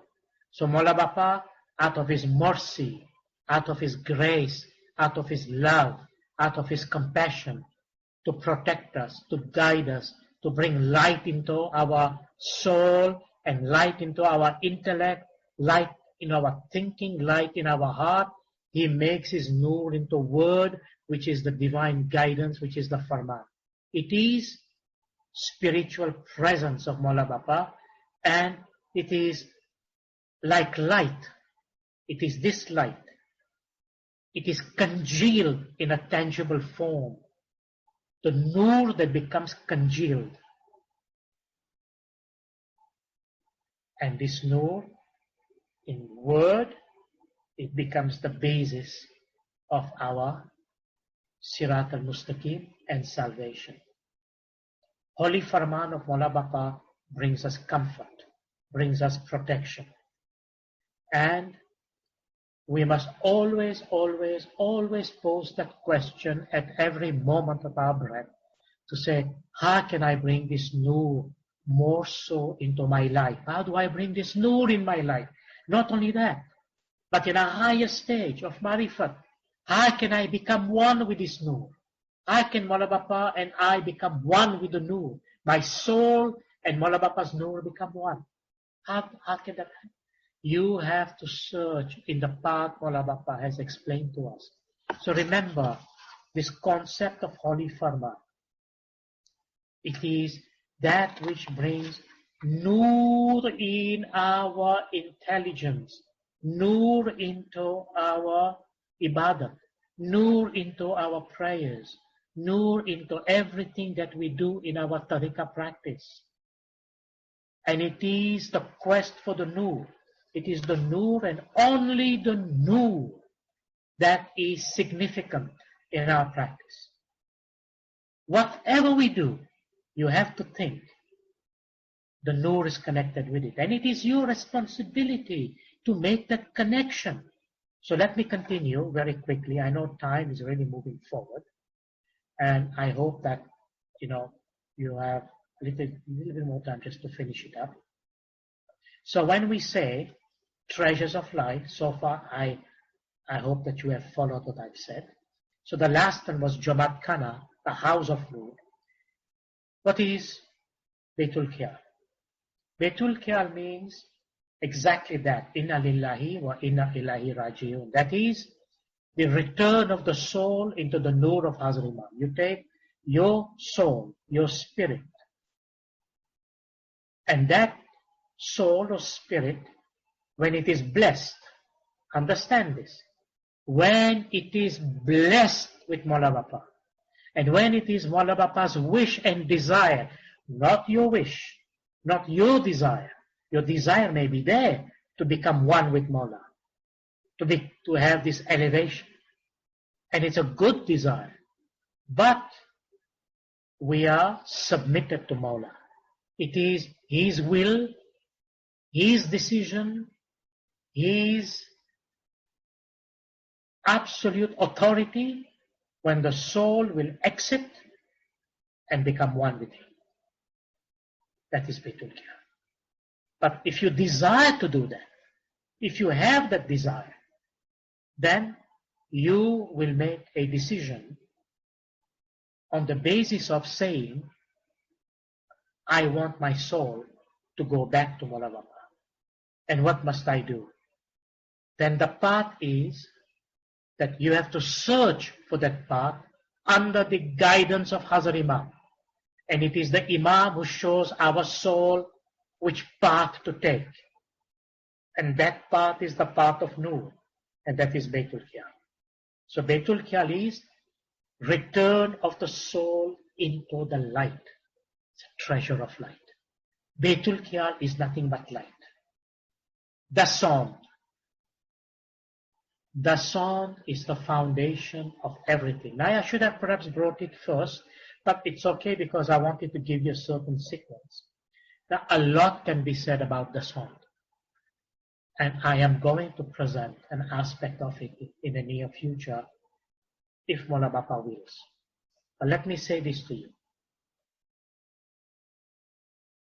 The sound is the connection between the human intellect and the divine intellect. The sound is the connection between the human soul and Maula Bapa's Nur. It's the connection. And it is this connection that makes possible the flow of grace, the flow of mercy, the flow of barakat. There is no religion on the face of this world that is without the concept of dasan. Call it tithe, call it dasan, call it dashans, call it malivajbat, and there are many names. They are all to do with dasan. And there is no way out of it because it is a divine principle. It is a divine principle that has come before creation and continues at the time of creation and continues after creation. And that is from the perspective of creation. And let me be very specific and let me be very clear to you. But I said in the future I shall give you all the details, but simply to give you the punchline, if you like.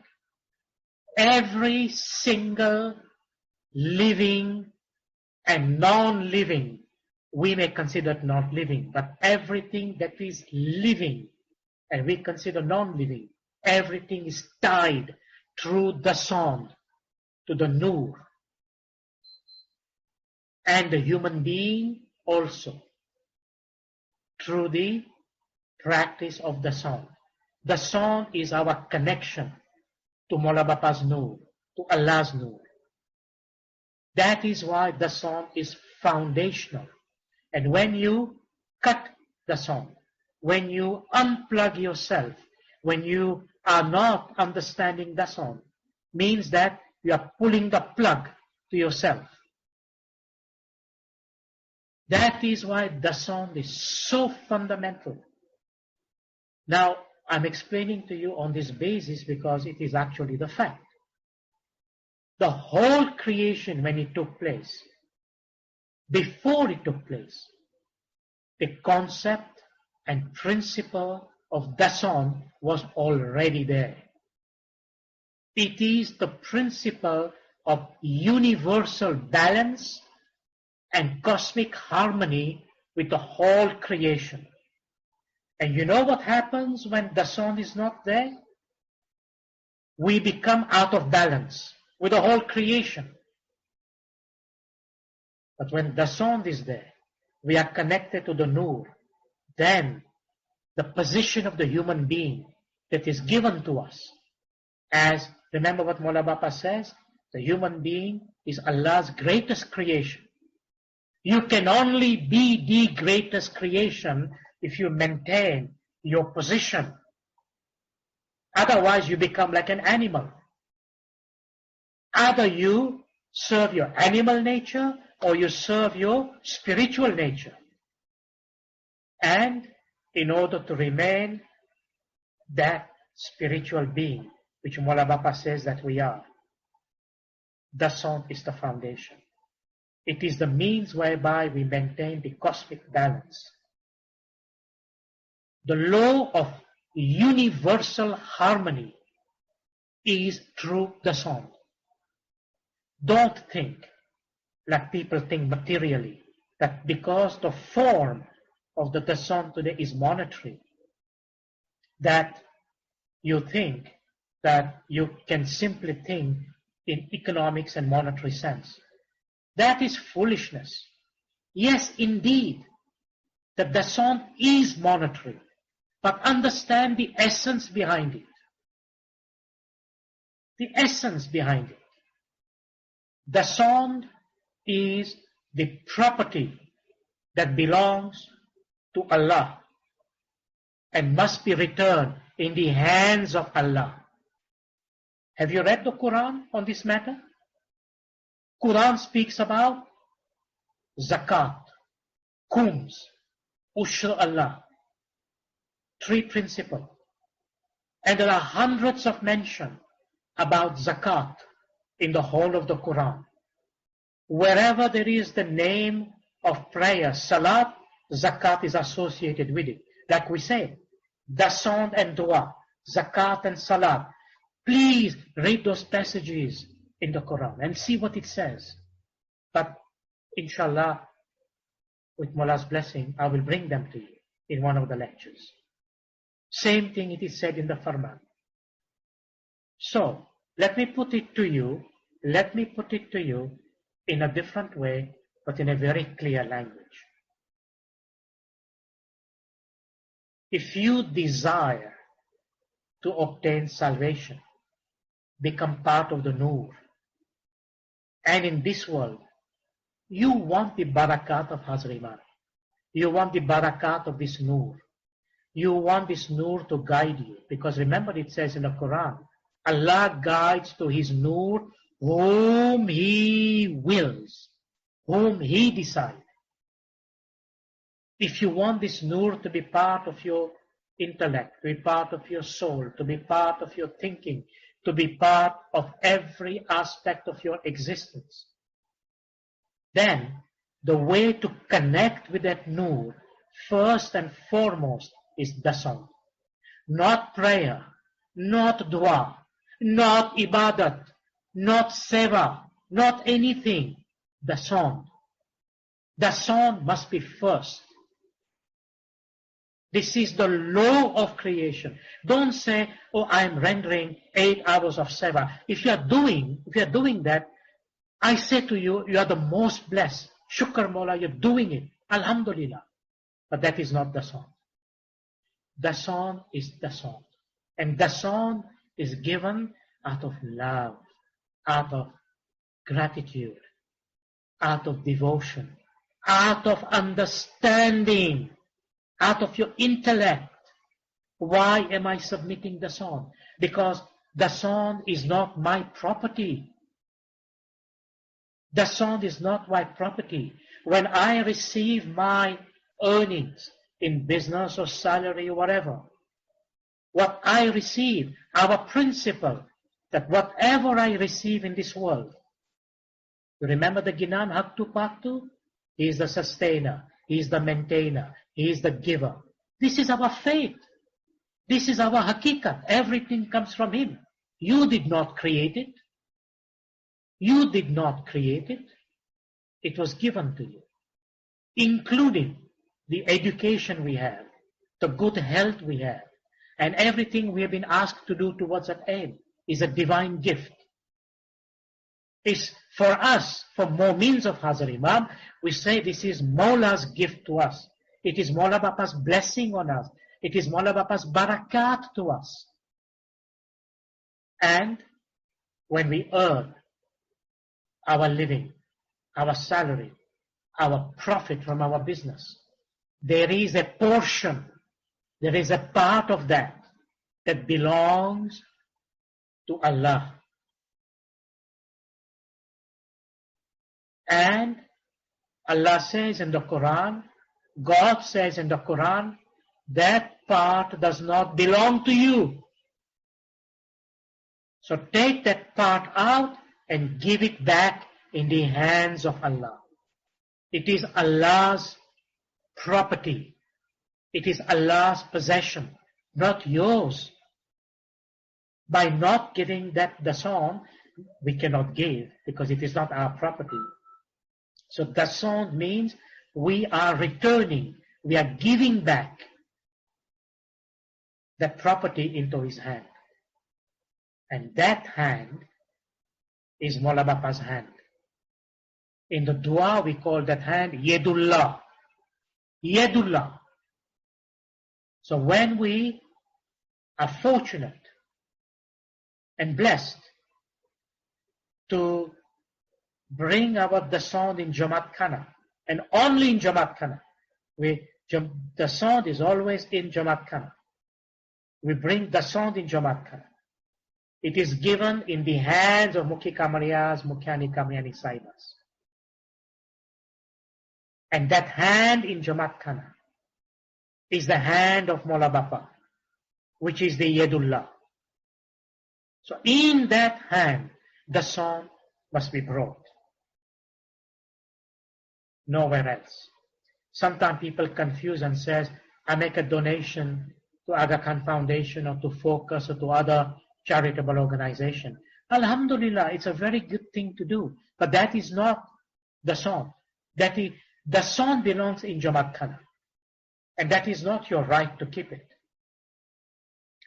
If you want to do charity, do it out of your own money, not the song. Take the song out, immediately take it to Mola Bapa's house, and remit and return his property. Now you might wonder, why such an emphasis? Because Allah says in the Quran, for all human beings. Remember, the Quran is a universal message, but at least for those who are part of Islam, and certainly us, the song is a test. Allah says in the Quran, I am going to test you. Do you really believe in me as your sustainer, maintainer, your creator, your guardian? You want to enjoy all the benefits that I'm giving you. You want barakat into this world. You want to expand your life into a happy life. You want all the possessions and so on. You want it all from me. You are praying to me for this. But what is the test? What is the truth? That you have faith in me. And you know what? The proof is not prayers. The proof is not your ibadat. The proof is not your service that you render. It does become, but first foundation of that proof, and the only proof, I repeat to you, there is no greater test that is imposed on the human being than the return of the dasand we call amanat into the hands of God. It is non-negotiable. And only if you knew the severity of what dasand is, you will always be grateful in gratitude that you are able to return this amanah. That is why in our dua, in the fifth part, we say, Ya ayyuhallazina amanu la takhnullaha wa rasuluhu wa takhnu amanatikum wa antum ta'lamun. The word amanat, is there. That word amanat, amanatikum, is this amanat of the song. Now, I won't go into all the details right now. I've said more than I needed to say. But think about this. In the dua itself, the commitment and understanding of the song is there. So people cannot say, oh, you know what? We don't hear about the song these days. Really? Do you say your dua 3 times a day? Are you listening to the prayers and tasbih in Jamaat Khana? When Mukhi Kamariyas give the tasbih, there is the upstanding tasbih. We say, the song, the sukriti, badat mudara. 3 times a day you say the dua. Do you understand the meaning of amanat? There, amanat is the song. So, there is no way out. You cannot escape. You cannot say, I'm deaf and blind that I cannot see and I cannot hear. That is not the case. The song and dua go together. And the first obligation, the first foundation is the song Bali Wajba. When that is there, everything else you do will bring light into you. And it will be the foundation for even dua to become accepted. So, let me move forward. So, I've said about the song, meaning the song is that which keeps you attached to the light. It is the biggest treasure of light. You may be weak in your ibadat, you may be weak in your dua, you may be weak in other things. But when there is the song, everything becomes stronger eventually. But if there is no the song, everything will collapse. Next thing is the dua himself. Dua is wonderful. It is the most beneficial prayer our beloved Mola Bapa is given to us. And to say these 3 duas a day, it is an amazing, amazing barakat from the nur of Hazar Imam. So what is dua? Dua is the ability Mola Bapa has given us to communicate with Him. Think about this. Dua is a prayer that comes from the Nur. Ask yourself this question. Where did the dua come from? Is this dua not from Mola Bapa himself? Is this dua not from Hazar Imam? Dua is from Mola Bapa, meaning from his Nur. It is a prayer from the Nur. And if you recite this dua with this understanding, Mola Bapa says you must understand the meaning of dua. What is inside dua? Do you know what is inside dua? Inside dua there is infinite knowledge. If you go into the dua, you will be wonderstruck what dua you are reciting. Again, with Mola's mercy and blessing, maybe in the future, I've made lectures on dua before. If you can get them, I don't know where they are, but it's going around. Then you can see what I'm trying to tell you. But this dua that we recite is full of nur. Why? It has come from the nur. The dua has come from the nur. And imagine what? When the dua comes from the nur, it's got power. It's got magic. It's got a force. We call la force divine inside the dua. And when you say this dua, you understand what it is. In the dua, we are supplicating, we are asking Mola Bapa. We are saying, for example, we say, Allahumma ya Maulana minka madadi walayka matmadi yaka nabudu wa yaka nasta'in. What is that? When you say in the first part, Mola Bapa sajada wajahi, ilayka watawakkaltu, alayka minka kuwati, wa anta ismati ya Rabbal Alameen. Are you reading the meaning of the dua, what it means? Have you seen in the fifth part, when we are directly related to Hazrat Imam? Direct communication. Imam Sultan Muhammad Shah alayhi salam in the memoir he said, prayer is a daily necessity. It is the direct communication of the spark, the soul, with the universal flame. So when you say dua, you are directly talking to Mola Bapa. I tell you, when you say dua, it is like Mola Bapa is standing right in front of you. Not like, he is. To remind you, put a photo of Mola Bapa in front of you, as if you are talking to him. And then say your dua. See him in your mind, see him in your heart, see him in your thinking, then say your dua. Because dua is prayer from the nur, is prayer from light. And that is direct communication. Imagine this. Imagine this. Only if you understood what is it that Imam has favored us with. That's why I say his treasures of life are favors. This is a favor from Mola Bapa. A big favor to us. That in 3-4 minutes we can say our dua, make this communication with him, and gain everything from heaven and from earth. And really, I mean from heaven and earth. In the future we shall take up another treasure of light, the Holy Gatpat ceremony. Oh my goodness. What is Gatpat ceremony? The Holy Gatpat ceremony is the ceremony of purification and salvation into the light. You know, in the past, now remember the farman I read to you about our ceremonies and customs that Mola Bapa made.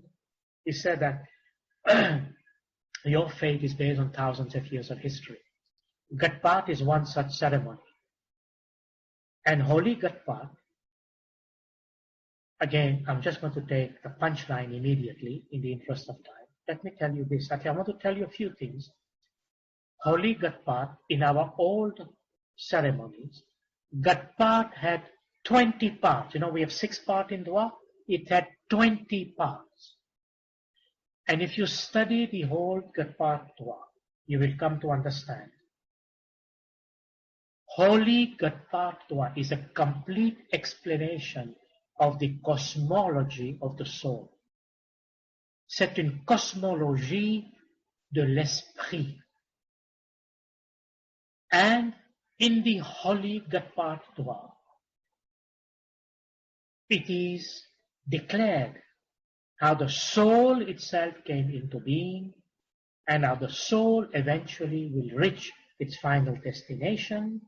And the way it will do that is through the salvation that is given by the Imam. Now you might say to yourself, well, when Gatpat is established, I just go there, I put my offering, I take niyaz, I drink, I take my sukrit, and I'm out. Where's the salvation part in there? I understand the question. At least I hope I understand your question. But the meaning has to be given in some details, which I can't do today. But let me give you the punchline. Okay? Just to make you realize.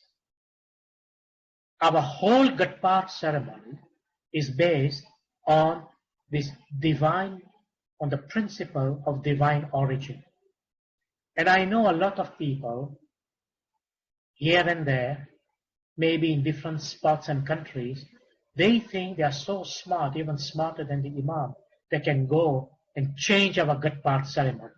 They have taken the light out. They're trying to take the agarbati or the loban out. They have all kinds of funny theories about what it is. They even eliminate the ceremonial custom of how Gatpat should be established. All of that out of their whimsical ignorance. I'm sorry to say that, but that is the case. Unless somebody can produce a farman of Hazar Imam to say that the Imam is authorized the change of the Gatpat ceremony, then I'm sorry, we are being shortchanged. And Gatpat ceremony is, amongst others, one of the most sacred ceremonies in Jamaat Khana. And let me tell you why and what. When a murid enters Jamaat Khana, he says, Hayzanda. I've explained that. He's saying the Holy Imam is present in Jamaat Khana and is ever present. And when Kayam Paya is said, it says that the Imam is not only present today in Jamaat Khana, but he is eternal. The Noor is eternal. Now, think about this.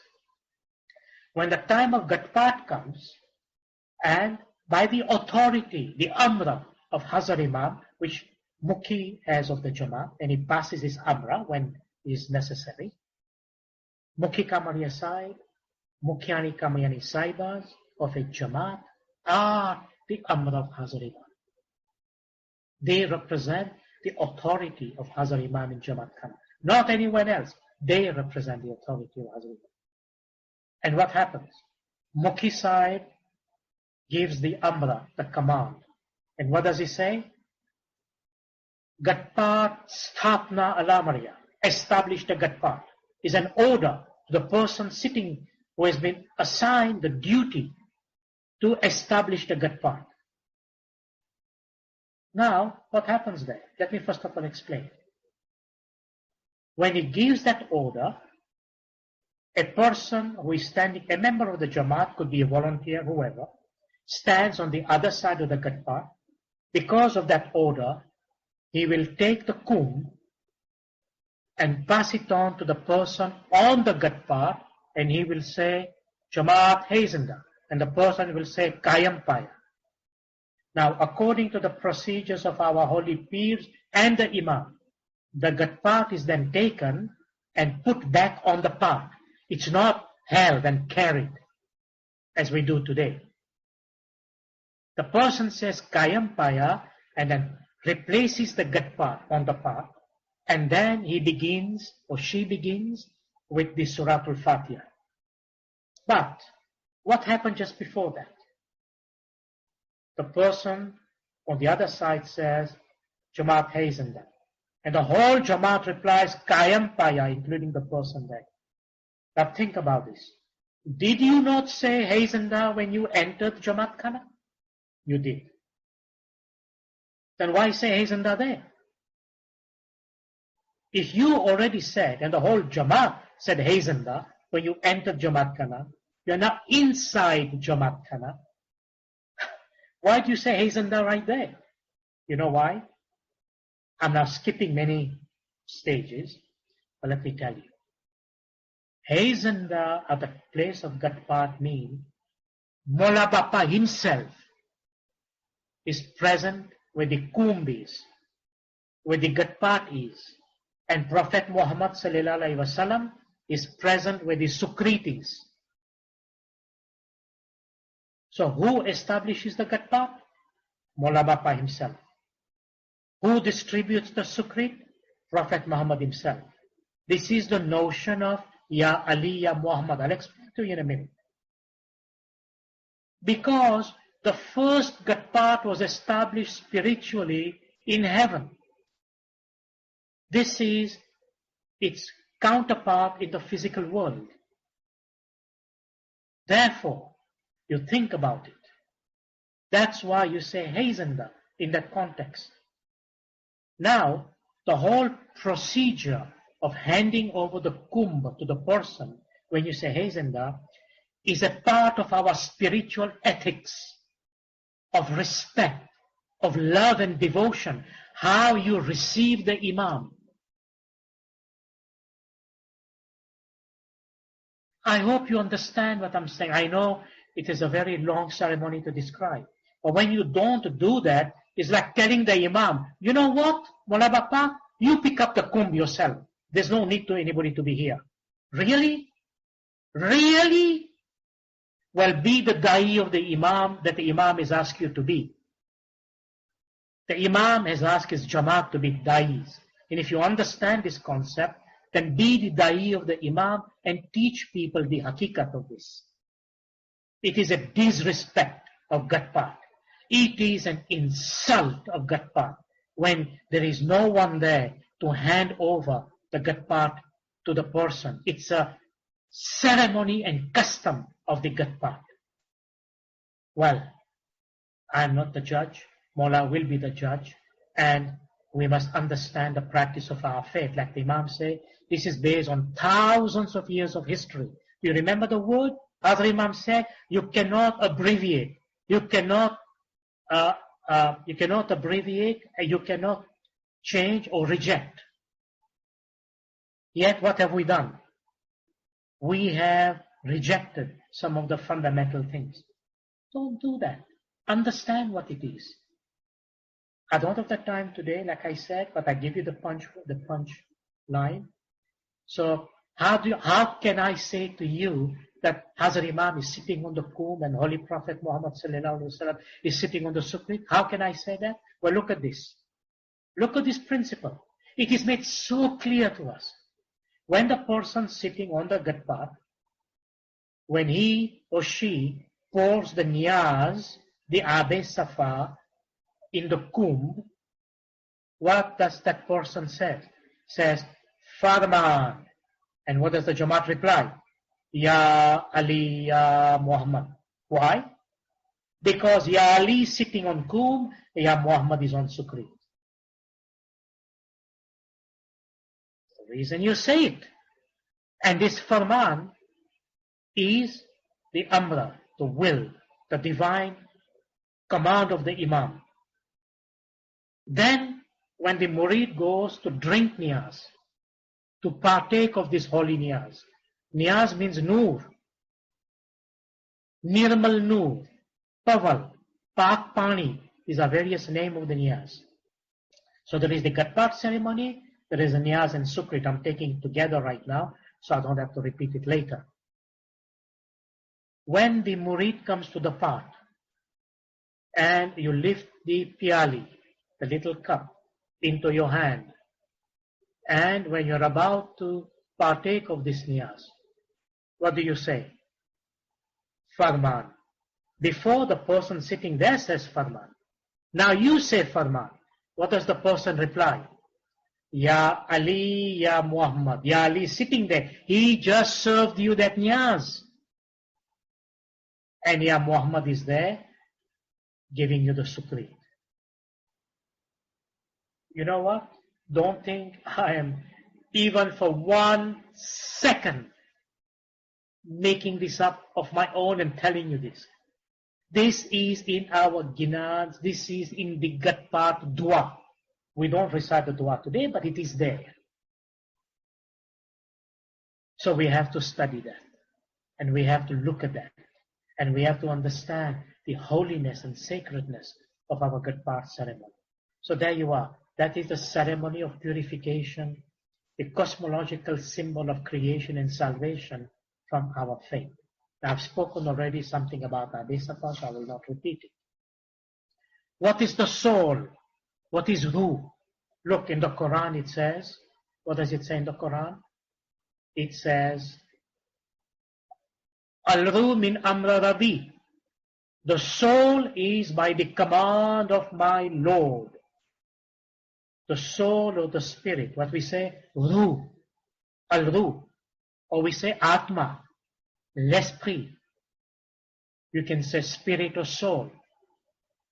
It is a divine, luminous substance from the Nur. As I said to you before, whatever we do in our tariqah practice is related to the Nur. And the soul is part of that Nur. Remember what Mawla Bapa said? The soul is eternal. Then look at the concept of Didar. There is Zahiri Didar when Mawla Bapa comes. And what does the Zahiri Didar mean? That you are doing the Didar of the Nur in a Zahiri form. Mawla Bapa himself is the manifestation of that Nur in a Zahiri form. When Mawla Bapa comes to the Jamaat, it is this Nur of Hazrat Imam that is there in a Zahiri form. And we do Zahiri Didar. When we sit in Bandi, it is the purpose of Batini Didar, to understand the Nur in a Batin form. So these connections are there to the Nur. These are the treasures of light. And then, Mawla Bapa, when you think about our faith, our whole Ismaili practice, it is based on the guidance which is the path of Nur. This is the path of Nur. And Imam blesses us with his favors from his Nur. That's why they are known as favors from heaven. Now, I'm just cutting short a few things, but a continuation of this might be that I will take up the whole customs and ceremonies, the ceremonies and customs, remove the shoes, Hezendat Kayam Paya, Dua Karavi, Namdi, Mehmani, and all the other tariqah practices that we do, and based on our sources from the faith, sources from the Imam, that explains to us what they are. It will become even more pleasurable for you to know how these favors from heaven are part of our spiritual transformation that comes from the Nur. So far, simply to tell you, if you have followed my sense of argument and presentation, then you should have come to this understanding, I hope. Our faith is based on Nur. When you next go to Jamaat Khana, whenever Mawla will reopen his house, and we go to Jamaat Khana, I hope the understanding and the intellectual transformation you had or will have is that you can relate everything to Nur. Don't just say this is a ritual, rites and ritual. You know, you can say whatever you want, but these are far beyond that. These are the customs, these are the spiritual ceremonies related to Nur. They are based on the Nur. They do things at the level of the Nur for us. Jamaat Khana is the house of the Nur. Mawla Bapa himself is Nur, meaning everything it ties up to him and cannot be any less. This is what it is. Now there is so much more to be said about Nur. So much more to be said about the whole concept of Nur. But I want to conclude. First of all, by saying, now remember I said to you that Mawla Bapa is the path of Nur. And Remember the Farman? Imam Sultan Muhammad Shah sallallahu alayhi wasallam told us that Mawla says, I have come here for your upliftment and the salvation of your soul. So look what Jalaluddin Rumi says. Rumi says, whoever travels without a guide needs 200 years for a 2-day journey. The point is this. In our tariqah, and I'm speaking specifically in our Shia Imami Ismaili Islam tariqah, that path is the path of Noor. That guide is Mawla Bapa himself, who is the Noor.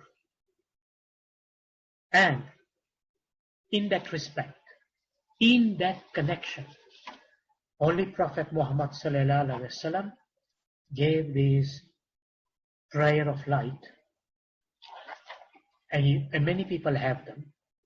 And he said, it's known as Dua Noor, and it says prayer of light. He says, O God, place light in my heart, and light in my soul, and light in my tongue, light in my eyes, light in my ears, place light in my right, light in my left, light behind me, and light before me, light above me, and light beneath me. Place light in my nerves, and light in my flesh, light in my blood, light in my hair, and light in my skin. Give me light, increase my light, make me light. So I say to you, my dear brothers and sisters, Mawla Bapa bless you all. Mawla Bapa always keep you in his nur. Mawla Bapa guide you, protect you. Mawla Bapa's both hands be upon all of you. Mawla fulfill all your wishes. May Mawla's nur guide you, give you courage, give you wisdom, give you enlightenment, give you support. May Mawla's nur be with you in the path of success. Mawla Bapa keep you in the path of Sirat al-Mustaqim. And Mawla Bapa enlightens you in your prayer, in your ibadah, in all that you do. And Mawla Bapa make your iman strong, so strong that you understand the hakikat of our faith. You understand the hakikat of who is Mawla Bapa himself. May Mawla Bapa make you strong, strong, and strong in the purity of your dasan, and in your iman, and in your dua. And may Mawla Bapa fulfill all your wishes in every way, spiritually and materially. Thank you very much for your time today, and inshallah, you can look forward to future presentations, and we will make you know. Thank you, and Ya Ali Madad, and I thank Lakshmi for being the host today. She might have some remarks, and I thank Nas for the beautiful Ginan recited, and I urge you, review this Ginan, and most certainly do not waste one day without reading the holy farmans of Hazrat Imam, especially the Diamond Jubilee Farman, and always express your gratitude. Ya Ali Madad to all of you. Mawla Bapa bless you. Thank you, ALWAAZ, for this wonderful, wonderful and so deep understanding of the concept of Nur specific to our tariqah. I think we were all listening very attentively. We were completely engrossed. There are very few questions, but we can address them for next time because it might be late for some people in Europe. Yes. But unless you want to address them now. I don't mind if people are there. I'm happy to. And I know those who may want to disengage because it's time for you to rest and you don't miss your ibadah. So please do so, and I'm happy to stay for a little while to answer some questions. So there are not many, but you must have seen them, no? There is one. The first one was I have got it here. One of the question was why we don't have the Quran in our Jamaat Khana, please. So that is one question. And then there is another question is about how do we give the son these 4 or 5 months that Jamaat Khana is not open? And the last one is what is the purpose of Agarbati Loban? Okay. So what was the first question? The first question is okay, so why we don't have the Quran in our Jamaat Khana?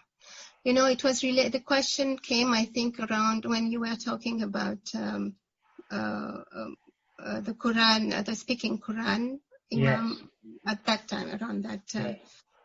So the simple answer is, the answer to this question in some way was given by Mola Bapa during the Golden Jubilee. And you will remember Mola Bapa said that he has undertaken the exercise, he has allocated it to people who are doing this work under the guidance of Hazrat Imam about having the appropriate translation for our Jamaat. And Hazrat Imam said, when the time comes, that will be available to the Jamaat. And Mola Bapa himself will decide when that is to be done. But remember, even though we may not have the actual book itself, per se, in Jamaat Khana, not that, it makes any difference in the sense that if the book was there. Remember, as I explained, Mola Bapa himself is the spoken Quran. And therefore, and it is Mola Bapa himself who gives us the meaning of what is inside the Quran. So in that sense, we are happy, we are privileged, we are favored that we have the path that is there explained to us by Mola Bapa himself. But the time will come, Mola Bapa will make available the appropriate translation. Because remember, there are so many different translations.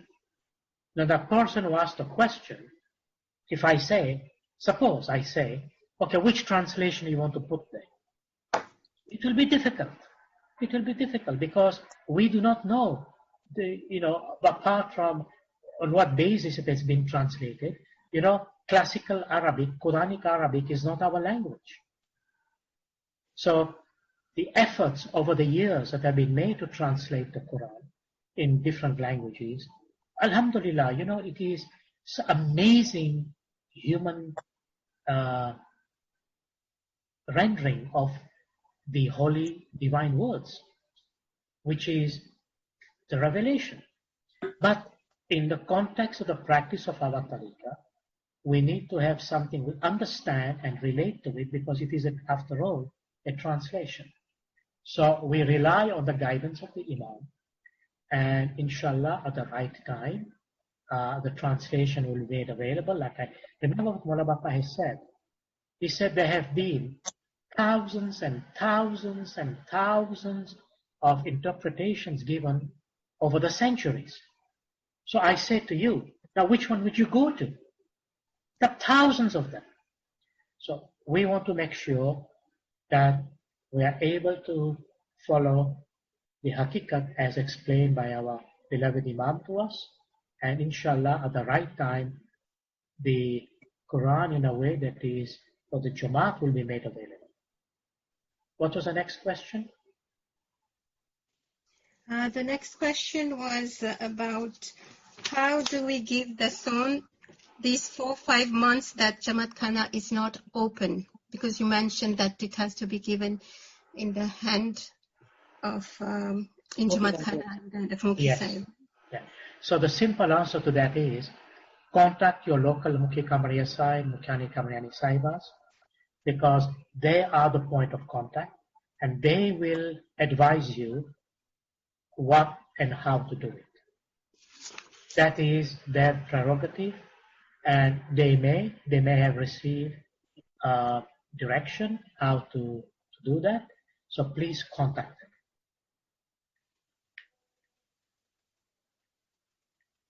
them. There was one more? Yes, and the last question was, what is the purpose of agarbatti and loban? Okay. In actual fact, it's usually the loban. I think we are the only ones in religious traditions who have eliminated loban and put agarbatti there. But if you look at the Christian faith, the Jewish faith, you look at even other faiths, and you look at the history of the loban, well, it appears even in those traditions, they've still kept that tradition that are thousands of years old. But I won't go into those details, simply to say whether it's loban or agarbatti. Loban is the symbol, try to understand what I'm trying to say. The aroma of loban, and I'm using the word loban because that is what is there. Although we have substituted with agarbatti, but the loban is the aroma, try to understand it, is the aroma of the millions of angels and spirit that are present around that path. They have accompanied Mola Bapa into the gut path. Remember who I say is sitting there? Mola Bapa himself is sitting there.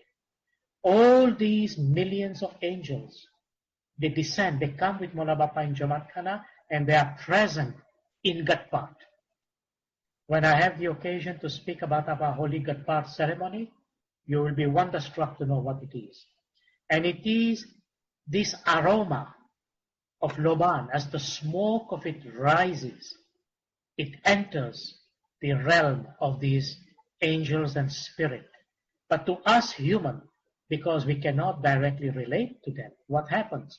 This aroma of the loban incites our olfactory sense and gives us the sense of their presence.